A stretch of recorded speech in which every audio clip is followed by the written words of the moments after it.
Hello everyone, subscribe to my channel to not miss new trending manhwa. Centuries ago, the apocalypse descended, and the monster tower emerged from swirling chaos. Humanity fought, heroes fell, but one with unmatched talent finally reached the very top of the spire. Countless spectral hands reach for a swirling nexus of power, a beacon of hope. This hero is Shaolin, humanity's strongest warrior, known as the Light of Humanity. Shaolin and his loyal party stand resolute in a grand hall, bathed in a determined glow. He reveals a stunning truth to himself. This is the third time I'm reborn. This time, his attributes are maxed, skills perfected, and he's acquired every top weapon. A glowing blue system window appears before him. Clearing the top floor will end everything. His companions notice him zoning out, playfully guessing he's thinking about someone special. Shaolin claims he's planning post-victory, but internally sighs, as only he sees the system, causing misunderstandings. As they step forward, shimmering blue crystals adorn the grand hall's floor. The red-haired mage gasps in awe at the unexpectedly beautiful and radiant chamber. Her companions marvel at the vast, empty space, wondering if this is truly the monster tower's final floor. One notes its luxurious brightness, a stark contrast to the terrifying lower levels, while another warns of deceptive beauty. Shaolin agrees, cautioning that beauty can hide danger. Internally acknowledging this floor is still a mystery to him. His party praises his flawless guidance, crediting their ascent to his uncanny knowledge of every monster. The red-haired mage looks up at Shaolin, her faith in him unwavering. She beams with absolute confidence, declaring victory is assured with him leading them. Shaolin begins to rally them, a smile on his face, when suddenly blood splashes across him. His eyes widen in sheer horror, his encouraging words cut short by the shocking attack. The red-haired mage gasps, blood spraying as she's violently struck down. Shaolin watches in stunned silence as his loyal mage falls heavily to the floor. He whirls, sword at the ready, as other companions lie motionless around them. A sinister, knowing smirk emerges from the shadows, the attacker still unseen. "Hello," a dark figure whispers, appearing directly behind a terrified Shaolin. Shaolin spins, shouting, "Who's there?" baffled by the monster's stealthy approach. He attacks with blinding speed, his sword clashing against the shadowy enemy's block. The shadowed foe, a single eye glowing ominously, taunts, "Nice sword, but it's a bit fragile." Shaolin stares aghast as his legendary blade, the world's strongest, shatters from the blow. A chilling realization dawns on Shaolin as the true, terrifying power of his opponent sinks in. The shadowy figure taunts Shaolin, "Where are you looking?" Before Shaolin can finish his shocked utterance, a dark energy attack lunges towards him. He's violently slammed backwards, dark tendrils of power erupting from the impact. Shaolin crashes into the ground, the floor shattering beneath his devastating fall. Battered and bleeding against a ruined wall, Shaolin groans in pain. He looks up, struggling to comprehend the identity of his overwhelming foe. The imposing, dark-armored figure looms over him as Shaolin gasps, "The Monster King." The Monster King reveals his human-like form is born from humanity's own dark fears. Shaolin, desperate, activates his max-level Eye of Truth skill. His skill reveals the horrifying truth. The Monster King's HP hasn't dropped at all. Shaolin reels, his strongest attack didn't even scratch the Monster King, who smirks confidently. The system reveals a terrifying truth. The Monster King has a permanent health lock, and an infinity symbol for MP. Horror dawns on Shaolin. Infinite mana, unbreakable health. His foe is invincible. The Monster King's aura flares malevolently as a stark red system warning flashes. Extremely dangerous. Shaolin stares at the system's grim calculation, a near-zero chance of victory, now suggesting escape. Overwhelmed by flashing red warnings, Shaolin struggles to find a way out of this hopeless situation. The Monster King's smug face appears behind the dire system alerts, relishing Shaolin's despair. In a shocking display, the Monster King's hand seems to physically shatter the system warning window before Shaolin's eyes. The Monster King reveals he's noticed Shaolin's secret guide, guessing it's the source of his power. Looming over the fallen hero, the Monster King muses, "I don't know what it is, but," hinting at a deeper understanding. The Monster King smirks, purple eyes gleaming, "Now it's gone." Shaolin, utterly stunned, shouts, "Why, you can see my system."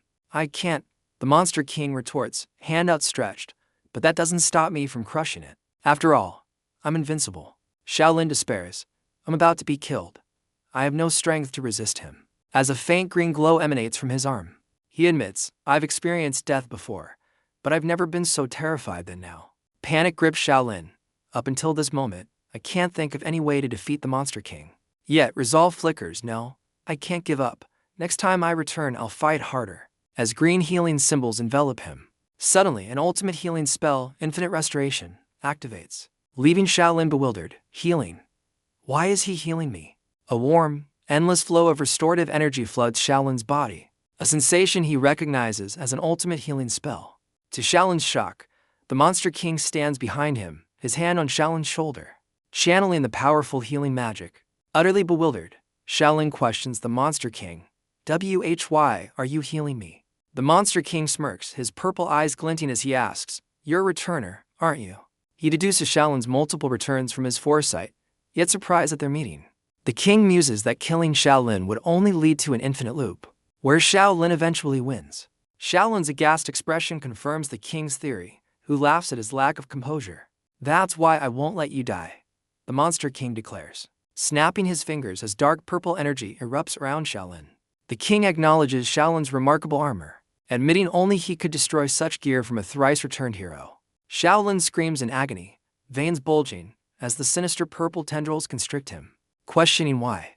The Monster King reveals his cruel plan, endless healing within an unbreakable armor prison, ensuring Shaolin never dies and never escapes. As Shaolin is consumed by the swirling dark magic, the king pronounces his fate: "You will be eternally trapped, neither living nor dead."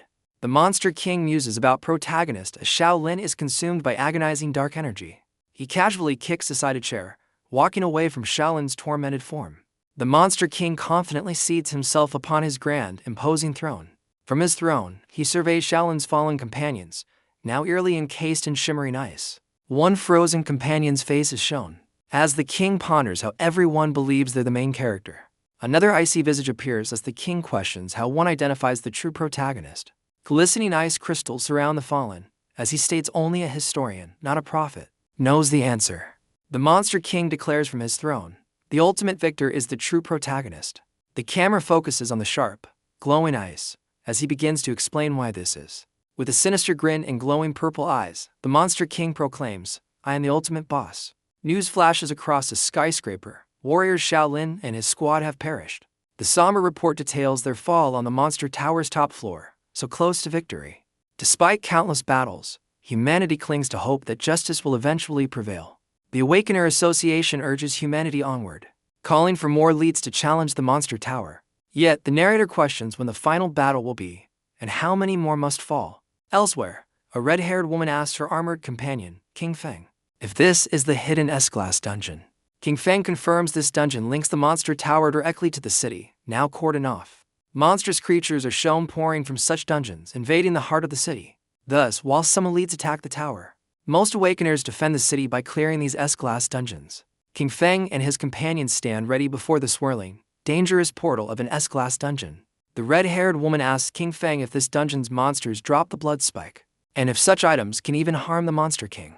A gleaming red crystal, the blood spike, is revealed, a rule-based item guaranteeing 1 damage point per hit. King Feng, forming an energy sphere, confidently tells Qianchen justice will prevail, as she apologizes for doubting him. Qianchen praises King Feng as a young prodigy, predicting he'll surpass Shaolin in a few years. With heart-filled eyes, Qianchen fervently declares her eternal admiration and support for King Feng. They spot a colossal slain beast in the distance with a lone figure atop it. Qianchen wonders if he's already found the blood spike. A sinister figure with glowing purple eyes smirks, having anticipated humans using rule-based items against the Monster King. The same figure, revealed to be a powerful demon, holds the blood spike, stating he made the local monsters surrender it. An armored hand clenches tightly, showing grim determination.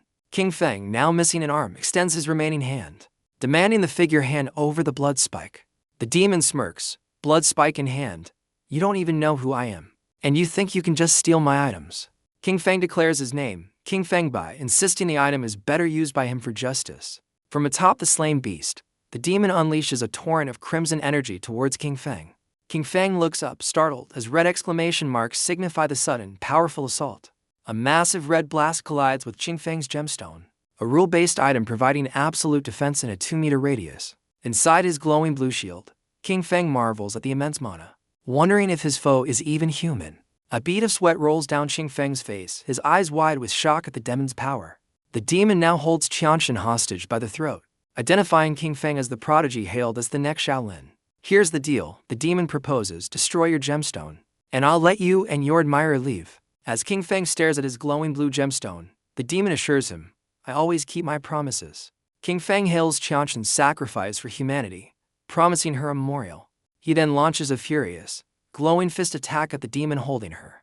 The demon notes King Feng's immediate attack, showing no remorse for his admirer. King Feng declares such losses are unavoidable for heroes, blaming the Monster King. The demon glances at Qianshen, hinting she might feel differently about the sacrifice. A heartbroken Qianshen questions King Feng's cold ruthlessness despite her loyalty. Still, she begs King Feng to abandon her and escape using his powerful gemstone. Qianshen screams in desperation, pleading for King Feng to save himself. King Feng draws his gleaming sword, refusing to flee as humanity's proud prodigy. He poses defiantly, proclaiming justice will prevail through unwavering human spirit. Qianshen watches in stunned disbelief at King Feng's bold declaration. The demon erupts in maniacal laughter, purple energy swirling around him. With glowing eyes, the demon warns King Feng he won't hold back now. He contemptuously shoves Qianshen aside, then vanishes in a blur. A colossal vortex of dark purple energy erupts, ensnaring King Feng. King Feng is violently thrown about, his sword ripped from his grasp. Tumbling through the chaotic energy, King Feng stares up in utter shock. He questions his sudden defeat, wondering if this is truly his end. The demon mockingly tells King Feng a heroic death awaits such a self-righteous warrior. Falling into darkness, King Feng desperately pleads, Wait, no, don't kill me. I can't die. Plummeting, King Feng desperately cries out, I don't want to sacrifice myself. I can't go like this. His pleas echo into the abyss. Monster King, spare me. Please, spare me, Monster King. A sudden, sharp sound pierces the air as something impacts the ground where King Feng fell. The demon turns coolly towards Qianshen amidst the storm and shattered earth. Qianshen whispers in despair, King Fengbai is dead. I'm going to die too. A single tear escapes Qianshen's eye as confusion flickers across her face. She watches the demon walk towards a portal, questioning, he left. You're not going to kill me. The demon reminds her, as long as the gemstone is destroyed, I'll let you and him leave. I always keep my word. He ascends the glowing steps, leaving Qianshen behind in the desolate landscape. With a sinister glint in his purple eyes, the demon adds, of course, he can't leave. Little girl, I'll kill you next time. Qianshen stares upwards in shock, the demon's chilling promise hanging in the air. The demon, now in a refined human guise, ascends the portal as Qianshen thinks. He actually spared me. Elsewhere, a swirling blue portal crackles open, a single leg stepping through. A dark-haired young man with an intense gaze emerges from the vibrant rift. He fully materializes, the portal behind him shimmering before vanishing completely. This enigmatic figure now strides through a bustling, modern city street. His destination is revealed. The towering Human Awakener Association headquarters, silhouetted by the moon. The skyscraper looms large, its windows casting a warm glow into the night. Inside at the reception, an attendant pleasantly asks if he wishes to join the Awakener Association. She eagerly explains the escalating monster threat, clearly impressed by the handsome newcomer's potential. The newcomer smirks, as for me. He confidently declares, I'm King Fengbai, a hidden prodigy, honored to join the Human Awakener Association. The scene shifts to a vast, brightly lit, futuristic circular chamber. A solitary figure stands solemnly in the center of this imposing, sterile room. This is revealed as the Human Awakener Association Chamber of Elders. A hooded elder grieves, the 7 elders, now only 6 remain. He laments that even Elder Shaolin, with time reversal, failed against the Monster Tower. Another voice explains the Monster King's unconditional health lock and infinite mana. Within the tower, a determined leader announces Plan B. Humanity must stop challenging the Monster Tower. He elaborates, we must find an item to permanently seal the tower, trapping the Monster King inside. The elder reveals a destined savior has been summoned from an alternate dimension called Earth. A woman with knowing eyes explains this traveler is unaware he was brought to save their world. She elaborates his soul now inhabits Feng Lin, already leading a quest for the tower sealing artifact. The elder recounts performing a divination for Feng Lin just last month, pouring a libation. With a flask in hand, he declares the reading foretold Feng Lin would soon find the item. A smug, flushed expression crosses the elder's face as he anticipates victory. Someone exclaims really, as the scene cuts to an ordinary corridor. An eager young woman asks the seer if Feng Lin can truly find the item to seal the Monster Tower. Her face lights up with hope, envisioning humanity finally safe from the looming threat.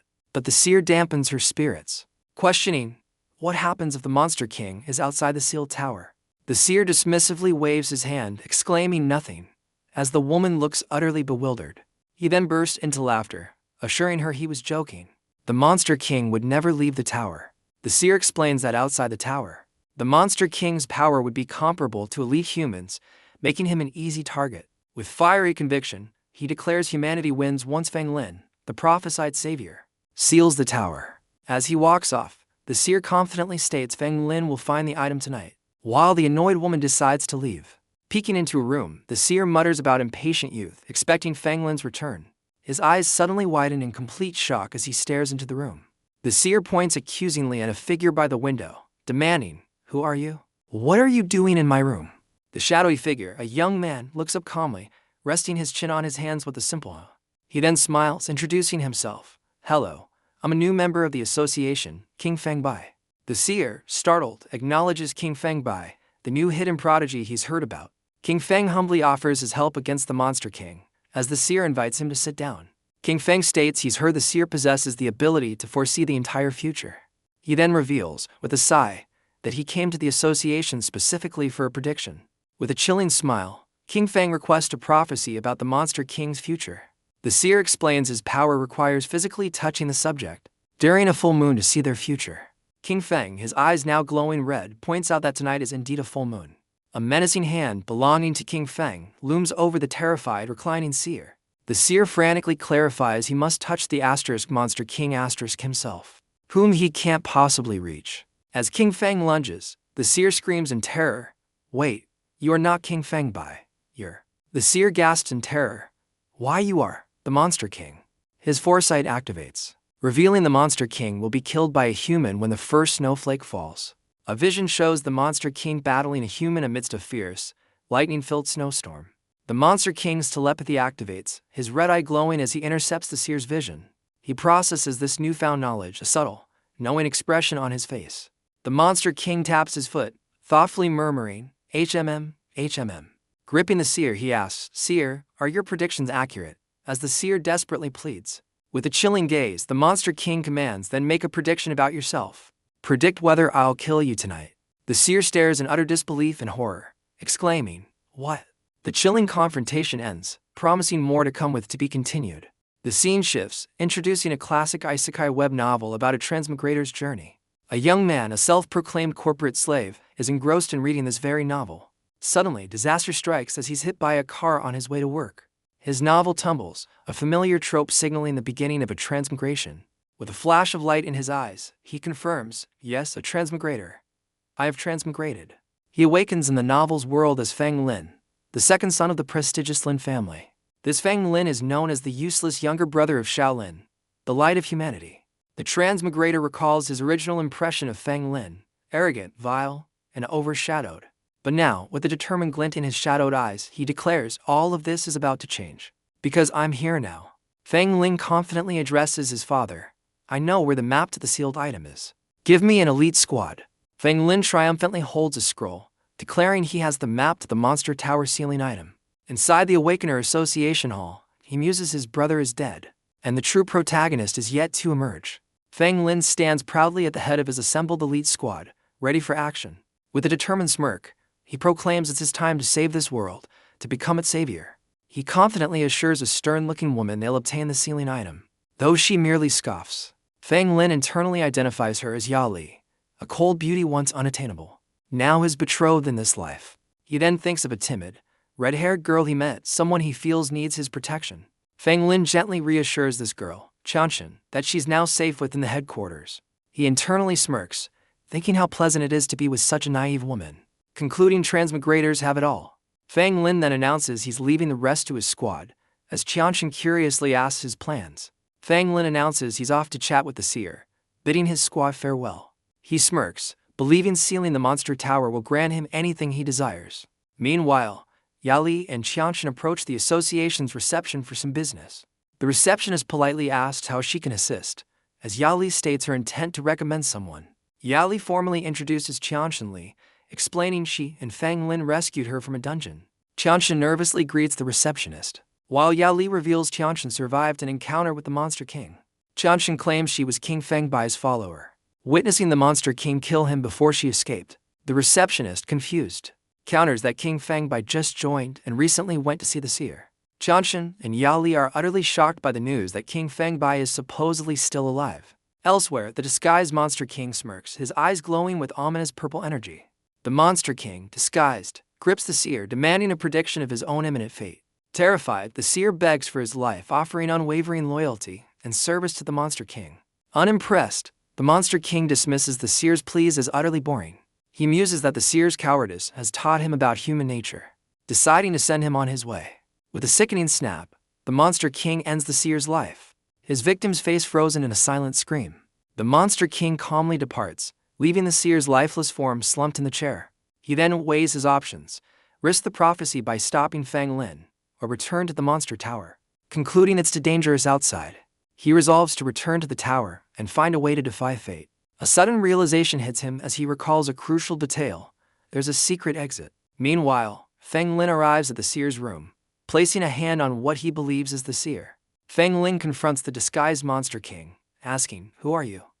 Why haven't I seen you before?" As the king internally panics, "Oh no, he found me." The disguised Monster King feigns innocence. I'm a new awakener. Can I help you?" Fang Lin eyes him suspiciously, uttering, you. He points to the S-Class badge on the king's disguise. This badge clearly belongs to an S-Class awakener. "Are you really that powerful?" Fang Lin then extends an invitation. "How about considering joining my squad? We're about to go retrieve the sealing item." With a hand on his shoulder, Fang Lin's offer surprises the disguised king, who repeats, "The sealing item?" Fang Lin confidently introduces himself. "I'm Fang Lin," inviting the newbie to join his squad. Seeing his potential, the disguised Monster King's eyes narrow, internally questioning Fang Lin. He calmly agrees, "Sure," then silently muses, "Seer, let's see if your prophecy will be fulfilled." Fang Lin smirks, telling the newbie, "You're lucky to have a captain like me." Fang Lin boasts to the newbie, promising fame and protection if he sticks with him. He then mentions saving King Fengbai's partner, the sole survivor who saw the Monster King. The disguised Monster King listens intently, his expression unreadable, but clearly processing this vital intel. Fang Lin proudly reveals the girl's name is Qianshan Li, and she's already part of his squad. Noticing the newbie attempting to leave, Fang Lin calls out, "Where are you going?" The Monster King offers a bizarre excuse about his sow giving birth, leaving Fang Lin utterly baffled. Just then, Qianshan spots them from afar, calling out, "Captain Fang Lin, here they are." Qianshan waves enthusiastically towards Fang Lin, with Yao Li standing stoically beside her. Fang Lin turns, proudly gesturing to the newbie and introducing, "Here, she's the girl I saved." Qianshan stares at the newbie, her eyes wide with shock and confusion, uttering a small huh. Qianshan stares, recognizing the newbie, exclaiming, "You're," as his hand crackles with ominous purple energy. The disguised Monster King's eyes glow purple, internally sighing, "TSK, well, worst case scenario." He turns to Qianshan with a disarming smile, greeting her, "Hello, Qianshan." A close-up reveals the Monster King's intense purple gaze, a sinister glint in his eyes. Qianshan rushes into his arms, crying, "King Feng, I heard you escaped the Monster King. I'm so glad." As Fang Lin watches, stunned, Fang Lin is completely baffled, thinking, he's King Fengbai. But in the story, he died ages ago. Qianshan, still embracing him, confesses she's worried endlessly since they last met. The Monster King looks down, realizing, she clearly knows I'm not King Fengbai. As Qianshan begins, "You?" Qianshan explains her gratitude for him saving her from that monster. Promising to repay his kindness, she pledges to be his only follower, admiring strength and repaying kindness as the king muses. A human siding with monsters. Interesting. The disguised king smirks at Qianshan. "I see now, you're very perceptive. I'll treat you well." Fang Lin interjects angrily, "Hey, follower. I'm the captain." Yao Li steps forward, formally greeting the prodigy King Fengbai. Fang Lin, flustered, blurts out to Yao Li, "Yeah, you're my fiancé." Yao Li, ignoring Fang Lin, asks King Feng and Qianshan about the Monster King's appearance. Qianshan, beside the smiling king, describes a fierce, blue-faced, fanged, and very vicious monster. Yao Li, Qianshan, and the disguised king share a laugh over the fabricated description. Fang Lin glares at King Feng, internally seething, "PSH, I really don't like this guy." He internally questions the timeline, suspecting a butterfly effect and resolving to ask the seer. Suddenly, a desperate scream for help echoes from off-panel, "Help!" The group, including the disguised Monster King, sharply turns towards the piercing scream. A frantic woman rushes towards them, exclaiming, "What happened? T the seer. What about him?" She cries out, He was alive just half an hour ago. Seal the association. Find everyone he saw. Qianchen stares in utter disbelief, her voice trembling. What? The seer. Yali finishes the dreadful thought, is dead, as Fang Lin's expression darkens with suspicion. The distraught woman points, declaring, the only people who saw the seer earlier are me and Captain Fang Lin. Fang Lin furiously refutes, liar.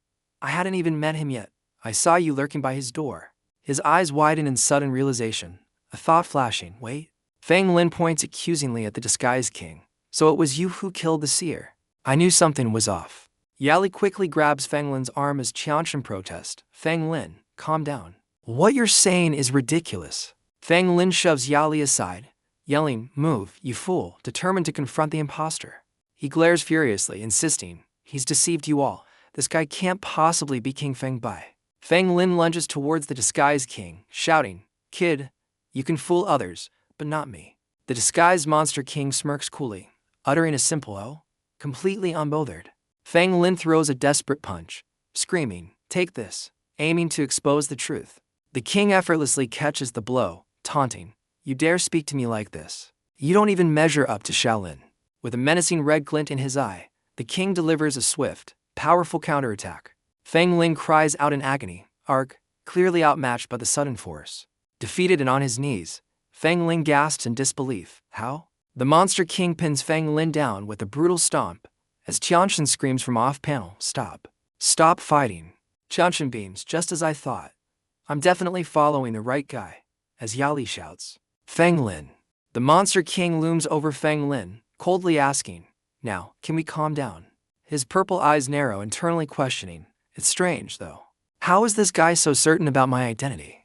A subtle, knowing smirk plays on the monster king's lips, a hint of his true power. As Qianchen and Yali rush over, the king taunts, I've heard all about you. Shaolin's younger brother. He continues his verbal assault, a worthless, talentless failure. Seeing you is even worse than I imagined. Fang Lin seethes, his failure. I finally transmigrated, got power, and became someone. Yali begs King Feng to spare him, while Fang Lin internally roars, I'm not a loser anymore. Fang Lin, enraged, unleashes his spirit-devouring class weapon, shouting, who's a failure? The monster king's eyes widen slightly. What? This guy actually has an S-class weapon. The monster king's purple eyes narrow, recalling Fang Lin isn't on any human talent list. Suddenly, a stern, imposing figure appears, authoritatively shouting, stop.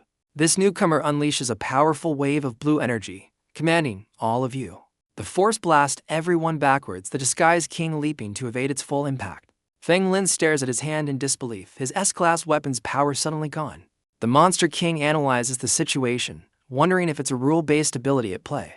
The man is revealed as the association chairman, whose domain nullifies all supernatural powers. The chairman sternly rebukes them, questioning why valuable assets are fighting amongst themselves. The king realizes this nullification field is dangerous without his tower's boost, vowing caution. Feigning remorse, the disguised monster king bows deeply, apologizing profusely to the chairman. Fang Lin glares at the chairman, defiantly calling him old man. He rages, you stopped me, not him. Do you still think I'm a loser? The chairman internally scoffs at Fang Lin's luck, then states he acts for humanity, not favoritism. Fang Lin vows, I'll get the sealing item and show you who the real savior is. The chairman lets out a weary sigh, clearly unimpressed by Fang Lin's outburst. He then turns his attention, a subtle appearing as he focuses on the disguised king. The chairman praises King Feng Bai, admiring his strength, humility, and composure. The disguised king beams, replying with a simple, oh yeah, accepting the compliments. The chairman reveals his initial finding, monster mana at the seer's death scene. No human involvement. He urges King Feng to join Fang Lin's urgent quest, stating he carries humanity's hope. The disguised king smirks, thinking, I do bear the future of humanity. Just in the opposite direction. The chairman encourages them. The future of humanity will always be in the hands of you young people. Yali turns to the king. I'll go check on Fang Lin. His temper has been quite volatile lately. The king stops her, uttering a simple wait. He inquires, may I ask? What do you mean by Fang Lin's recent changes? While internally questioning if this will raise suspicion, the king feigns concern. I just wanted to check on him. I feel really bad about my impulsiveness. Carefully avoiding exposure, Yali observes, thinking, it turns out King Feng Bai is quite a decent person. He cares about Fang Lin. She reveals, Fang Lin used to be a loser, but recently, He woke up with a sudden change, showing Feng Lin's transmigration shock. Yao Li explains then he suddenly changed, his personality became bold, and he somehow knew the locations of top-tier items. A flashback shows Feng Lin exclaiming, "So the novel was right. Does that mean I've become the chosen one of this world?" As he finds an S-class weapon. Yao Li adds that despite his S-class items, Feng Lin's own strength is poor, and elders suspect an enlightenment he won't explain. The king internally notes Feng Lin's certainty about his identity, yet his strange refusal to reveal the reason to anyone. A chilling realization dawns on the king. Unless he's no longer the original Feng Lin, the king deduces that revealing a transmigration truth would be a death sentence, concluding the original Feng Lin must be possessed. Suddenly, a loud rumbling sound interrupts them, causing the king, Yao Li, and Qianshan to look up sharply. Yao Li gasps in alarm. What's that sound? As the ground trembles beneath them, a frantic knight bursts in, shouting, and a class monster is attacking the city. Feng Lin is holding it off. The scene shifts to Feng Lin bravely facing a monstrous class ghoulhound, with his S-class blazing frostblade. Feng Lin, eyes blazing with power, taunts the beast, "You pathetic class monster." Looking for death, he unleashes a devastating ice attack from his sword, striking the massive ghoulhound. Feng Lin brandishes his S-class meteor sword, proclaiming, "I am the true savior." His eyes blaze with golden light as he roars, "All eyes should be on me." A brilliant beam of energy from Feng Lin's attack slices through the ghoulhound. Amazed onlookers cheer. Even a class monster is completely powerless against Feng Lin. Hailing the new awakener, the crowd continues to praise him, one woman exclaiming, "Feng Lin is truly remarkable." The disguised king explains the ghoulhound's tragic origin, noting its rarity and a peculiar trait. Feng Lin dives from above, sword aimed, unleashing more devastating energy upon the beast. As the ghoulhound snarls, the king reveals its trait. After being attacked enough times, the massive ghoulhound collapses to the ground, seemingly defeated by the onslaught. While the crowd celebrates the monster's apparent demise, the king ominously narrates, "It will enter a false death state," and then the king reveals the ghoulhound will become even more powerful, potentially breaking through too. He finishes with a chilling revelation, S-class. Feng Lin stands triumphantly over the fallen ghoulhound, unaware of the impending danger. The crowd erupts in cheers. "Awesome, Feng Lin, we love you." Completely oblivious, Yao Li watches the adoring crowd, while Qianshan looks on with a shocked expression. Feng Lin basks in the glory, already dreaming of sealing the monster tower for eternal fame. Yao Li suddenly turns, a questioning escaping her lips as she senses a change. Feng Lin flinches as a terrifying red aura emanates from the defeated ghoulhound behind him. The ghoulhound's eye snaps open, blazing with furious, crimson light. It rises, transformed and more menacing, letting out a guttural sound as its power surges. The ghoulhound mutates, now an SS-class infernal hound, dwarfing Feng Lin. Feng Lin stares in utter disbelief, his confidence shattered as he utters, "What?" The monstrous infernal hound unleashes a ferocious roar, its maw erupting with searing flames. Feng Lin cries out, instinctively raising his arms to shield himself from the fiery onslaught. He is violently thrown backward, overwhelmed by the sheer force of the inferno.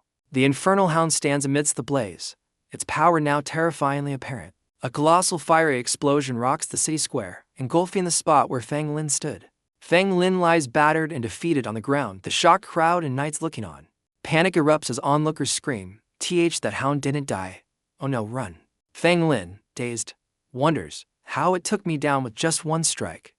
Unless now it's. As citizens flee, Feng Lin realizes with horror the legendary SS-class, as the beast eyes blaze. The colossal infernal hound, crackling with red energy, looms menacingly over the fallen Feng Lin. Yao Li rushes to Feng Lin's side, crying out his name as he looks back in shock. She urgently tries to pull him up, urging, "Can you stand? Come on, let's go." The monstrous hound roars, dwarfing the two as they attempt to flee. Feng Lin, battered and supported by Yao Li, stares grimly at the overwhelming threat. The disguised king watches intently, then leaps into action, declaring, "This is it." He sprints with incredible speed directly towards the rampaging SS-class monster. The king soars through the air, a blur of motion, aiming for the infernal hound's head. He thinks Feng Lin can't die yet, preparing a powerful, purple energy-infused strike. The king, muttering "Forgive me," slams his purple energy-infused fist into the infernal hound's head. His powerful strike connects, purple energy crackling against the beast's massive, snarling face. Feng Lin and Yao Li turn in stunned silence, witnessing the unexpected intervention. The king, hood falling back to reveal his face and glowing purple eyes, questions the beast's aggression. Surrounded by a dark, regal aura, he holds a crimson essence, asking, "Don't you even recognize your master anymore?" The infernal hound's furious red eyes begin to dim as the king's command takes effect. A visible tremor runs through the colossal beast body. The king stands firm, facing the now quivering infernal hound, a clear power dynamic established. With an outstretched hand and unwavering gaze, the king sternly orders the creature, "Leave." The infernal hound lets out a mournful howl and begins to retreat, leaving the king to watch its departure. The infernal hound's fierce eyes soften slightly as it looks down, a hint of sadness in its gaze. With a mournful awu, the massive beast turns and flees the city square. Onlookers are stunned, one woman asking, "King Fengbai just glared and it ran away," while another cheers its retreat. The crowd buzzes with questions. Why did it suddenly become so powerful? And did Feng Lin suddenly become weaker? As Yali supports the defeated Feng Lin, the king watches them with a bystander praising. "King Fengbai is amazing." Yali gratefully asks King Fengbai, "How did you manage to scare off that monster so easily?" King Fengbai smirks. Maybe it was just a softy at heart, hoping Feng Lin will now leave him alone. Feng Lin glares, seething, "TCH, this was all part of your plan, right?" Grabbing King Fengbai, Feng Lin furiously accuses, "You knew it would become stronger, but didn't tell me, just to watch me fail." Feng Lin screams, "Feeling proud now, are you? The spotlight's all on you. You enjoy being admired like this." Feng Lin, still gripping King Fengbai, repeatedly screams, "It's all your fault." He furiously questions King Fengbai's character, accusing him of grandstanding while he suffered. King Fengbai's glowing purple eyes narrow as a grim realization dawns on him. He coldly concludes, "Not all humans deserve to be saved after all." King Fengbai stares down at Feng Lin, his expression unreadable or a darkening. The words "it's all your fault" echo in a desolate ashen landscape, reflecting King Fengbai's thoughts. In this bleak mental space, Feng Lin's accusations continue, with Yali watching helplessly. Suddenly, King Fengbai seizes Feng Lin's wrist with a powerful grip. With a swift move, King Fengbai twists Feng Lin's arm, forcing a cry of pain. King Fengbai then states, "There's no special secret, it's just a regular class monster." King Fengbai coldly tells Feng Lin, "You're too weak, and you failed to be their savior." Feng Lin seethes, "You?" his face contorted with rage at the cutting words. Onlookers murmur, questioning why Feng Lin is so ungrateful after King Fengbai saved him. The crowd speculates Feng Lin is just saving face, even whispering suspicions about the seer's demise. A bystander wonders aloud if Feng Lin's sudden power came from unethical, forbidden means. Feng Lin internally fumes. These idiots, they can't see through his disguise and now favor him. Feng Lin stumbles forward, completely outmatched by King Fengbai's calm composure. "What?" Feng Lin stares in utter disbelief, his pride shattered further. King Fengbai extends a hand, coolly suggesting, "This was a misunderstanding. Let's make amends." Feng Lin's eyes blaze red with fury as he internally screams, "Damn it. Playing innocent after all this." Feng Lin clenches his fist, thinking, "It's just putting on a show, right? Fine. Two can play at that game." He forces a smile, shaking King Fengbai's hand. "Sorry, I acted rudely. Thank you for saving me." Feng Lin adds with feigned humility, "I still have a lot to learn from you." King Fengbai smirks back, "There's no need to be so polite. I should be the one thanking you." Leaning in, King Fengbai's eyes glow red as he whispers, "Thanks to you, I'm not the only suspect anymore. After all, I did kill the seer." Feng Lin's eyes widen in pure shock and fury. "What? You?" King Fengbai feigns innocence, hands up, as Feng Lin realizes, "So, it was you all along." Yali grabs Feng Lin, shouting, "What are you doing? Everyone's watching. Why are you suddenly going after King Fengbai again?" Feng Lin grits his teeth, his face a mask of pure, unadulterated rage. Shaking off Yali's grip, Feng Lin yells, "Fine," his patience completely shattered. Feng Lin, utterly bewildered, internally questions King Fengbai's true identity and hidden motives. He recalls the original story, noting no mention of such a powerful figure impersonating King Fengbai. Feng Lin's face contorts in distress, desperately clinging to the belief that the plot he knows must be correct. Eyes blazing red, Feng Lin confronts King Fengbai, his rage manifesting as a dark, crackling aura. King Fengbai smirks, revealing he initially wanted the sealing item, but now wouldn't mind ending Feng Lin's life too. Their powers collide violently as King Fengbai sneers that pests like Feng Lin deserve to be squashed. The scene abruptly shifts to the calm exterior of a charming establishment, Café Semper. A hand gently places a steaming cup of coffee on a wooden table, announcing, "Your coffees are ready." Inside, King Fengbai and Yali are seated, as a grateful waitress thanks Mr. Bai for saving her the previous day. King Fangbai casually responds, "No problem," while internally admitting he doesn't even remember saving her. Yao Li reveals their squad is heading south to retrieve a ceiling item. Its location guarded by Feng Lin. She pleads for tolerance, believing Feng Lin, her childhood acquaintance, is inherently good. King Fangbai, stirring his coffee, skeptically asks, "Really?" The form using Feng Lin is no longer himself. He internally mocks the irony of a tainted soul from another world masquerading as a hero in an innocent's body. Suddenly, King Fangbai spits out his coffee, startling Yao Li with a disgusted PFFT, complaining about the taste. He then slyly suggests to Yao Li that Feng Lin's personality shift might be due to an illness. With a knowing smirk and glowing purple eyes, King Fangbai hints an item in the south could restore Feng Lin, secretly eyeing the ceiling item for himself. Yao Li leans in, eyes wide with hope, desperately asking if he can truly bring the old Feng Lin back. King Fangbai smirks confidently, simply stating, "Of course." His smile widens as his demonic, purple-eyed true self is reflected in the window, lightning crackling behind it. The scene shifts to a quiet city street, sunlight dappling the buildings. Feng Lin strides purposefully down the sidewalk, his expression grim and contemplative. He internally notes, the plot is still only at the prelude stage. The main plot hasn't even begun. Feng Lin recalls, "But I remember this prelude very clearly.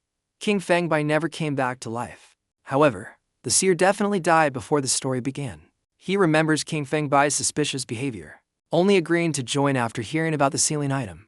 Feng Lin wonders if his transmigration caused this plot shift, making the current King Fangbai a brief, unrecorded impersonator.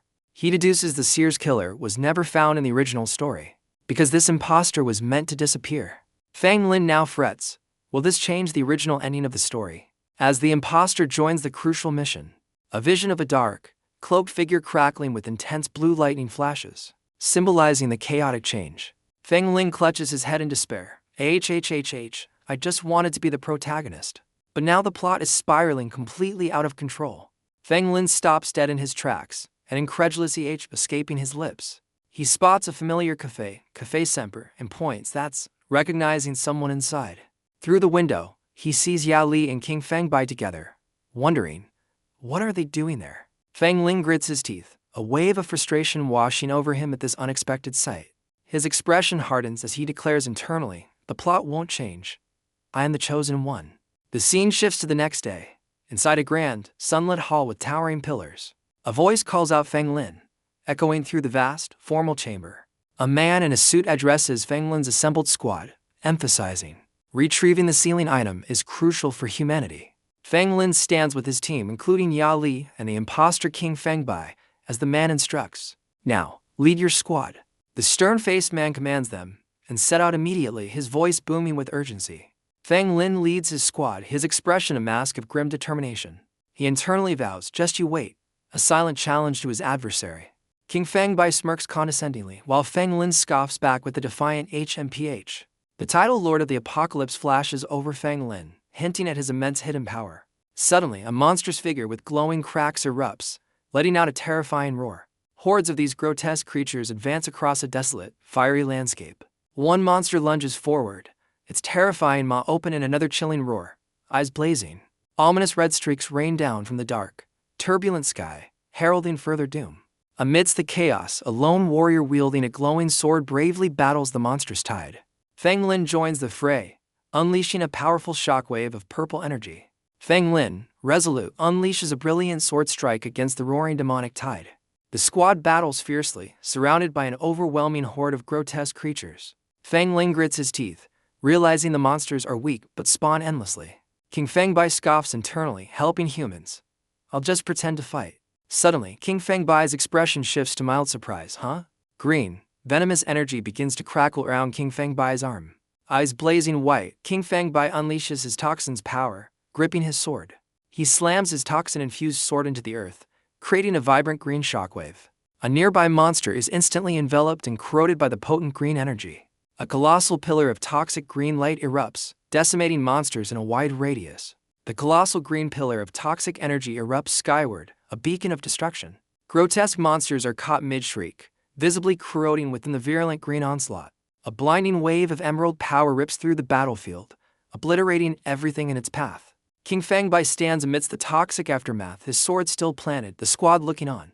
He lets out a breath, the intense green glow around him slowly fading away. Fang Lin watches, a flicker of genuine surprise on his face, thinking, impressive. Fang Lin then openly praises, Zhao Qi Liu, you're really something. Yali stares with wide, starstruck eyes, completely captivated by King Fangbai's power. King Fangbai turns with a slight smile, explaining, I'm not great at one-on-one combat, but group attacks, just fine. A blonde squad mate eyes King Fangbai thoughtfully, a smirk playing on his lips, just as I expected.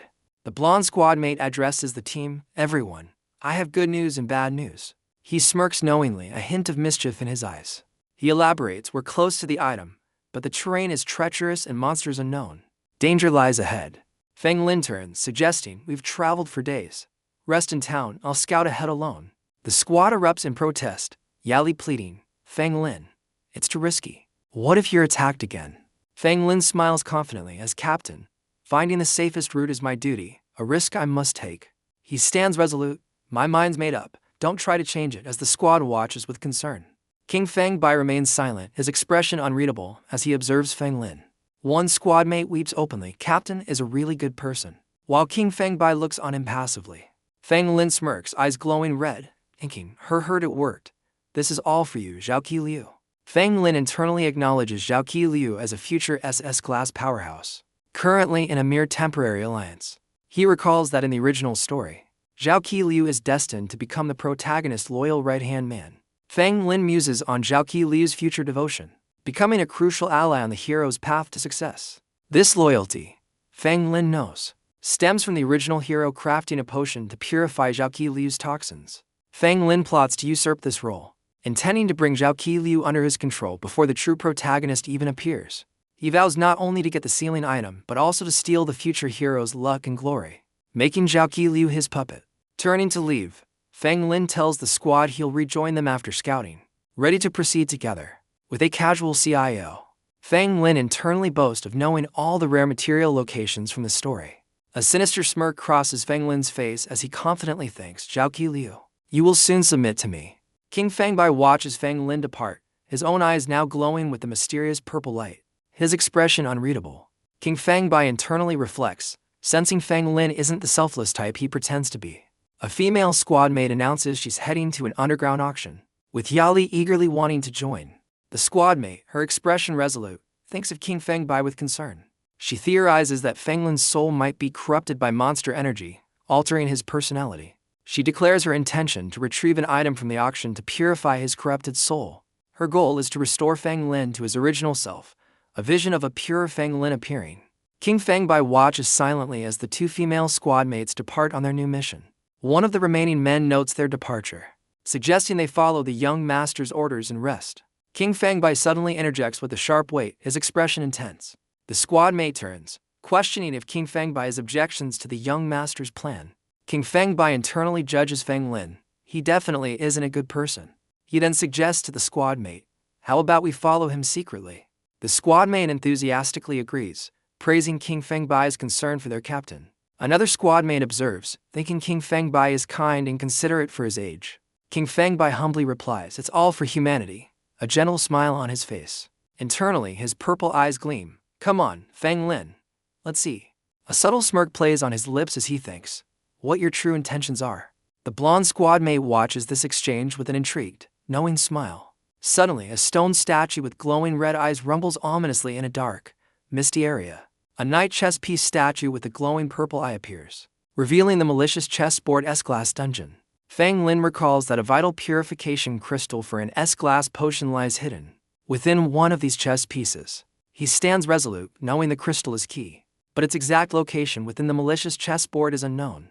Suddenly, Fang Lin flinches, a bead of sweat tracing his temple as his eyes widen in alarm. A close-up on his eye reveals his shock as he senses an overwhelmingly intense presence nearby. A colossal stone king chess piece, its eyes glowing red, rushes towards him with terrifying speed. The massive king looms over Fang Lin, who braces himself, exclaiming, oh no, it's coming. A gigantic, spectral red apparition of the king materializes above the stone, radiating immense power. Fang Lin shouts in disbelief at chess spirit as the crimson energy engulfs the area. The imposing red chess spirit stares down as Fang Lin, undeterred, taps his foot, ready for battle. Fang Lin leaps into action, his sword blazing with light as he unleashes a powerful strike. Feng Lin strains against the immense power, exclaiming, "It's so strong." The colossal red hand of the king's spirit slams down, narrowly missing him with a mighty thwack. He swiftly dodges another attack as the giant king looms, its red eye menacing. Feng Lin is violently thrown back by the king's overwhelming force, crying out "Arc!" Suddenly, a new, towering purple spectral figure appears, catching Feng Lin by surprise. The purple spirit, upon, brings its massive weapon crashing down, just missing Feng Lin. Feng Lin, sweating, grits his teeth as he identifies the new combatant, the pawn. He quickly turns, sensing yet another formidable presence approaching from behind. A fierce, purple spectral knight looms over him, its eyes glowing intensely as Feng Lin shouts, "The knight!" Feng Lin defiantly brandishes his S-Class Horseslayer blade, declaring, "HMPH. Watch me sever your leg." Feng Lin unleashes a powerful slash, yelling "Take that," at the spectral knight. The knight's spirit shockingly catches the S-Class blade between its spectral teeth. Feng Lin stares in disbelief, his S-Class weapon completely stopped. Text reveals countless vengeful spirits are trapped, their souls devoured by these chess pieces. These pieces, having consumed 100 souls, are now far beyond S-Class power. Feng Lin stands before the immense, imposing purple knight, its power palpable. Realizing the danger, Feng Lin summons a glowing light, deciding, now is a good time to run. The light erupts into a pair of magnificent, ethereal wings behind him. With a powerful thrust, Feng Lin launches himself skyward, making a swift escape.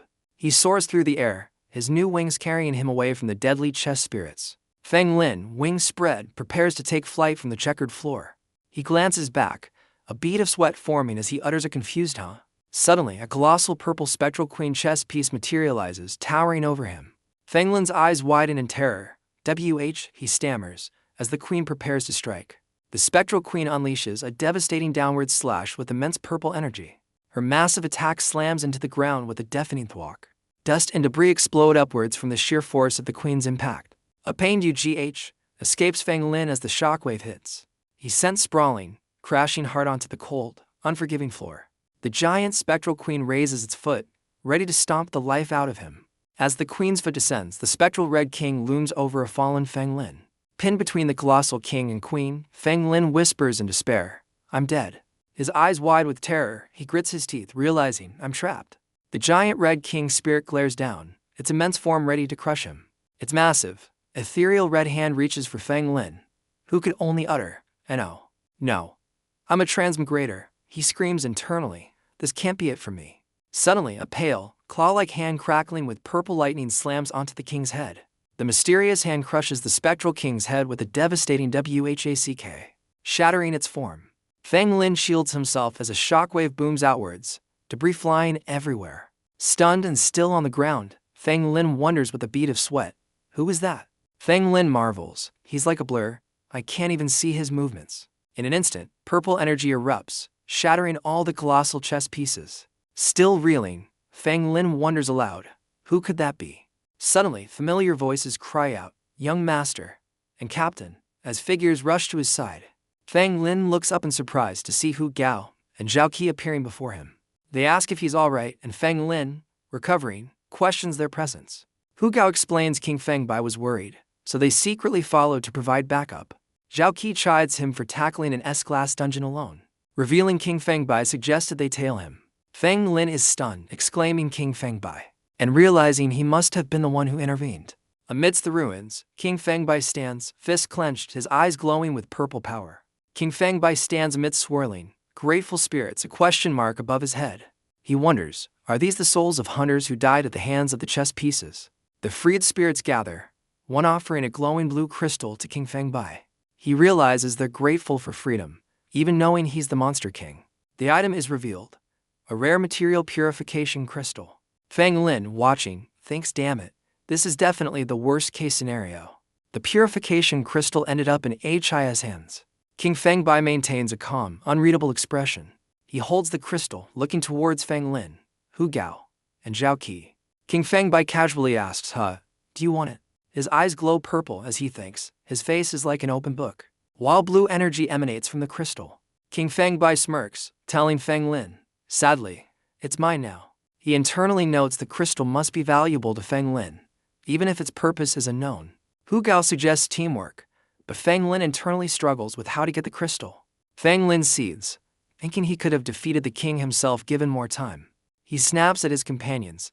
I don't need you all worrying about me. Feng Lin orders them to leave, declaring he'll scout alone, shocking Hu Gao and Zhao Qi. He internally resolves to make a semi-finished S-glass potion with other materials. King Fangbai silently observes Feng Lin's defiant declaration. With glowing eyes, King Fangbai decides to follow, intrigued by Feng Lin's suspicious behavior. The scene shifts to a chilling view of the Skeleton Lake S-glass dungeon, piled high with bones.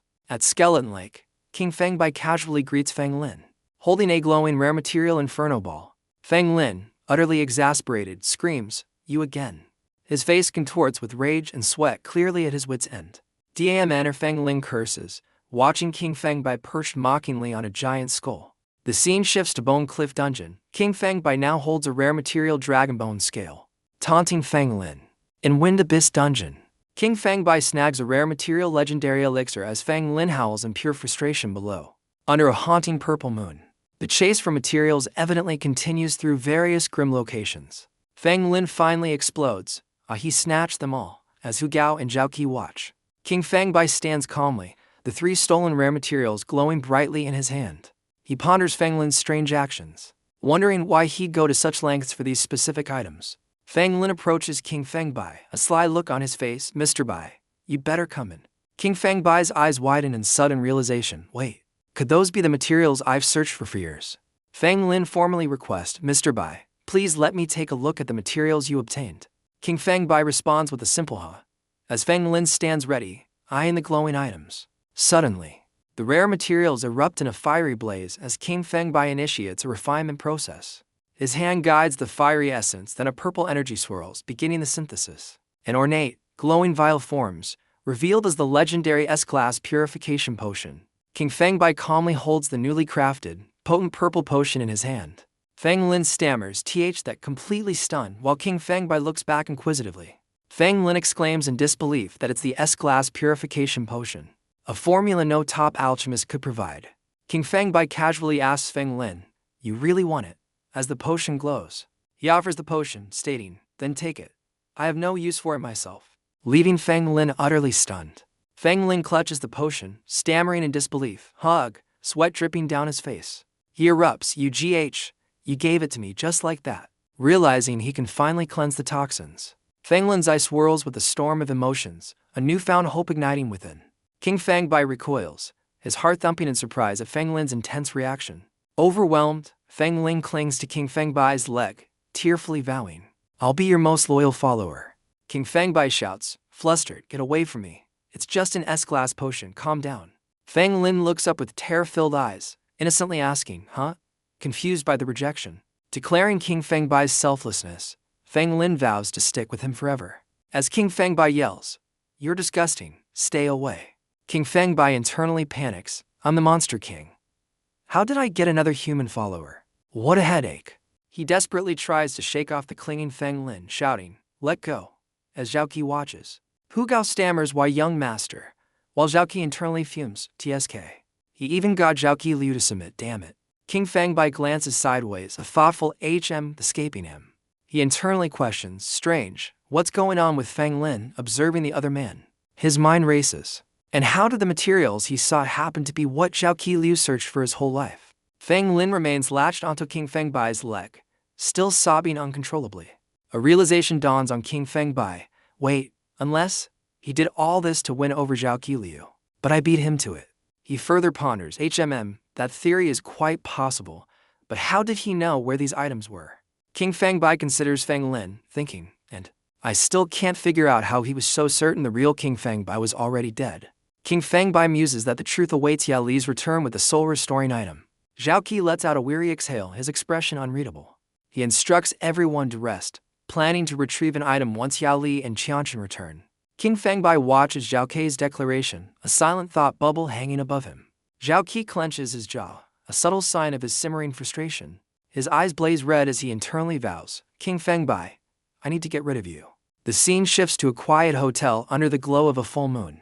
Inside, Hu Gao kneels respectfully before Zhao Qi, addressing him as young master. With chilling intensity, Zhao Qi orders Hu Gao, "I need you to kill King Fangbai." Hu Gao recoils in shock, exclaiming, "What? But Mr. Bai saved you several times." Zhao Qi, his eyes glowing red, coldly insists, just do as you're told. Do I need to repeat myself? Hu Gao sweats, desperately arguing, but Mr. Bai's strength is unfathomable. I'm no match for him. With a chilling smirk, Zhao Qi suggests, can't you use forbidden magic to temporarily raise yourself to the legendary SS class? Hu Gao looks horrified, but using that forbidden magic will reduce my lifespan. You once said you'd treat me as one of your own. Zhao Qi looks down dismissively, uttering a cold so, as Hu Gao clutches his arm. Zhao Qi pressures Hu Gao. Does the oath of loyalty you swore to me no longer hold? I'm the hero destined to save humanity. Hu Gao stammers, his eye wide with internal conflict and a bead of sweat rolling down. After a tense pause, a single word escapes Hu Gao's lips, understood. Hu Gao kneels, vowing, I am willing to sacrifice, to fulfill my promise to remain loyal to you until death. Zhao Kei's red eyes narrow as he scoffs, you talk too much. Under the full moon, King Fengbai stands alone by a park fountain. He gazes into the night, a calm expression on his face. Suddenly, a splash from the fountain catches his attention. His eyes widen in alarm as danger becomes apparent. A massive ice shard erupts from the water, forcing King Fengbai to leap back. Landing on the now frozen surface, he realizes, someone's trying to assassinate me. A flurry of icy attacks rapidly closes in around him. More jagged ice spikes shoot up, and King Fengbai braces for impact. The fountain explodes into a maelstrom of cracking, razor-sharp ice. King Fengbai stares in disbelief. The entire lake turned to ice in an instant. King Fengbai internally panics. SS class. When did I offend a top-tier warrior of this level? Colossal ice shards erupt violently, sending him flying backwards. The entire area explodes into a maelstrom of ice. King Fengbai caught in the blast. The frozen ground trembles as more jagged ice spikes burst forth around him. Heavy boots crunch on the ice as the assassin calmly approaches the chaos. The attacker is revealed, Hu Gao, eyes blazing red, his life force fueling forbidden SS-class magic. King Fengbai utters a shocked recognizing his assailant.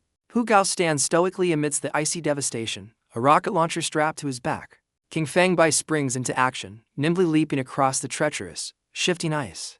He lands deftly on a sharp ice peak, ready to confront his determined foe. King Fengbai's cheek is grazed, blood splattering from the unexpected blow. He touches the wound, a chilling head escaping as his eyes gleam red. A wide, unnerving grin spreads across his face. He acknowledges, impressive. King Fengbai stares at Hu Gao, admitting, you're the first human to ever hurt me. Hu Gao observes as his opponent stands firm amidst swirling blue energy across the ice. With glowing purple eyes and a bleeding cut, King Fengbai adds a confident, but his stats reveal the negligible impact, only 1 HP lost. That's all you did. An arrogant smirk plays on King Fengbai's lips, his overwhelming power evident. Hu Gao, his lifespan depleting, vows to deliver a merciful fatal blow out of respect. King Fengbai eagerly anticipates the fight. Wonderful, I'm eager to see the skills of an S-class. Hu Gao unleashes a chilling power, a red snowflake sigil glowing as he attacks. King Fengbai realizes with shock, he can freeze blood. That means. He clutches his chest, a frigid sensation spreading as his blood threatens to solidify. Hu Gao confirms his terrifying ability to control even the blood within a human body. King Fengbai struggles against the internal assault, facing his determined foe. Hu Gao's red eyes widen in surprise, veins bulging as he senses something amiss. He admits, your blood seems different. I can't completely control it. Despite the attack, King Fengbai remains standing, a purple aura faintly visible. Hu Gao, undeterred, declares, in that case, I'll just have to use a different method. Blue energy flaring around him. The full moon hangs ominously in the sky, veiled by dark, swirling clouds. Hu Gao channels immense blue energy, the air crackling around him. King Fengbai, intrigued, wonders, that black aura, is it magic? Hu Gao furiously accuses, you're just a human, yet you dare use monster magic. He screams his loyalty, in the name of the young master, for the glory of the Lin family. A colossal beam of blue energy erupts skyward, shaking the city. With eyes burning red, Hu Gao unleashes his ultimate attack, Heaven Punishment. King Fengbai looks up, bracing for the incoming celestial onslaught. Glowing blue droplets begin to fall from the darkened sky. The droplets transform into a torrential downpour of sharp, ethereal blades. King Fengbai is caught in a devastating rain of glowing energy projectiles. King Fengbai desperately spins, deflecting the onslaught of energy blades. The ethereal projectiles explode around him in a blinding blue light. Hu Gao screams, veins bulging as he pours more power into his attack. His furious roar echoes, pushing his forbidden magic to its absolute limit. From behind, Hu Gao is a beacon of raw, destructive blue energy. The ground beneath erupts as the celestial punishment intensifies its barrage. A chilling wind sweeps over the now silent, ice-shattered battlefield. Hu Gao stands alone, surveying the devastation his ultimate attack has wrought. Suddenly, Hu Gao stumbles, clutching his chest in agony as the forbidden magic's price hits. He gasps, believing with strained relief. Finally, it's over. Hu Gao's face contorts in pain, the forbidden magic exacting its terrible toll. He grimly accepts his fate, whispering, "My life is over too." Suddenly, a foot steps into view before the kneeling Hu Gao. Hu Gao's eyes widen in disbelief, uttering a shocked, "What? Impossible." King Fangbai stands unscathed before him, a stark contrast to the surrounding devastation. With a smirk, King Fangbai confirms, "Yes, it's over indeed after all that." Revealing his near-full HP bar, he continues, "But you were quite impressive. You managed to reduce my HP by a fraction." King Fangbai then corrects himself, looking at his stats. "Oh wait, not even that much." His eyes glowing in ominous purple, King Fangbai declares, "Now it's my turn." Hu Gao stares up in utter terror, weakly questioning, "How?" King Fangbai's hand clamps over Hu Gao's mouth, silencing his shocked question. With a chilling smile and glowing purple eyes, King Fangbai begins, "So." He looms over the defeated Hu Gao, continuing, "You." Hu Gao, resigned, urges, "Go ahead, finish me. Sacrificing myself for the Lin family was always my wish." King Fangbai states, "I won't do anything. You're already dying from the backlash." As his hand glows green, Hu Gao desperately pleads from off-screen, "Then give me a quick death." Green healing energy, marked with plus signs, envelops Hu Gao's astonished face. Hu Gao stares in disbelief. "What? Are you healing me?" As King Fangbai's hand touches his head, King Fangbai smirks, "Did I say you could die? My target isn't someone as insignificant as you." Hu Gao, still being healed, questions in shock, "Are you really that selfless?" "I was just about to kill you." King Fangbai claims Hu Gao's loyalty moves him, but internally admits he's focused on a larger, destructive goal. His purple eyes gleam as he adds another reason for his actions. From afar, Lin Zhu observes, deeply impressed by King Fangbai's perceived kindness and strength. King Fangbai smirks, revealing, "Besides, there are people watching." Hu Gao stares, bewildered, as King Fangbai dismisses him. "All right, go get some rest." King Fangbai even offers a cover story for Hu Gao's failure to his young master. Hu Gao is visibly stunned, sweat beading on his face at this unexpected generosity. Overwhelmed, Hu Gao clasps King Fangbai's hand, declaring he can't repay such kindness. With newfound resolve, Hu Gao leaps into the sky, making his escape. King Fangbai watches silently as Hu Gao disappears into the cloudy sky. King Fangbai internally notes, "All right, one down." A confident smirk plays on his lips as he surveys the scene. He muses, "One to go," then wonders if his strength raised human suspicions. Suddenly, King Fangbai dramatically collapses, clutching his chest in feigned agony. Lin Zhu, witnessing his fall from afar, rushes towards him with a shocked expression. She calls out, "Mr. Bai," as she sprints across the desolate, icy ground. Reaching his side, Lin Zhu anxiously asks, "Mr. Bai, are you all right?" King Fangbai, face contorted in supposed pain, inwardly chuckles, her, she really took the bait. Lin Zhu, supporting him, exclaims, "I thought so. No one could block an SS-class attack unscathed." He weakly questions, "Yao Li, what are you doing here?" As his sinister, purple-eyed true self smirks in the background. Feigning weakness, King Fangbai asks, "Did you get the soul-restoring potion?" Lin Zhu confirms, "I did at the auction," as King Fangbai smirks beside her. She voices her doubt, "But I can't shake the feeling that drugging Fang Lin would damage our trust." Lin Zhu then worries, "And what if he hasn't had his soul replaced?" As King Fangbai's hand nears her face, he gently touches her chin, suggesting, "No, I think there might be factors related to you in this as well." King Fangbai leans closer, "With your beauty, any man would be drawn to you. That soul might be coming for you." Flustered, Lin Zhu asks, "Why you think I'm beautiful?" internally noting his sincerity. He continues his sweet talk, I know Fang Lin is engaged to you, but I'm really worried about you." Lin Zhu, blushing deeply, grasps the glowing potion vial, stammering, "I see." She declares, "Thank you for your concern. I'll use the potion on him." As King Fangbai watches, King Fangbai internally lists human flaws: greed, obsession, jealousy, indifference, and lust. Then sighs, "Now I can relax." A thought bubble reveals his cynical view: humans are really easy to manipulate. His purple eyes glow menacingly as he smirks. "There's another one over there who's also easy to use." Hidden nearby, Hu Gao overhears possession and gasps, his young master possessed. The scene changes to a lavish dinner table where 4 people are seated. One of them, a young man with brown hair, asks, "Why are there only 4 of us tonight? Where are Mr. Bai and Hu Gao?" The camera focuses on the empty seats and the untouched plates, emphasizing their absence. Feng Lin, with long blonde hair, coolly states, "No need to wait for them. Let's eat." As he cuts into his steak, he then tells Lin Zhu, "Yeah, while you were gone, I explored all the nearby dungeons. You can just stay close to me from now on." Lin Zhu, holding a bowl emitting a faint glow, replies, okay, thinking. As long as Feng Lin drinks it, we'll know if Mr. Bai's speculation is correct. Lin Zhu offers Feng Lin a bowl. "I heard you got injured, so I brewed some medicine." Feng Lin thanks her, his hand resting on her shoulder as she holds the glowing potion. He leans closer, promising, "From now on, I'll take good care of you." A close-up reveals Lin Zhu's flustered, blushing face, her eye wide with surprise. The brown-haired man notices, asking, "Miss Li, are you okay?" As she stammers a reply. Lin Zhu internally marvels at Feng Lin's uncharacteristic boldness, thinking Mr. Bai was right.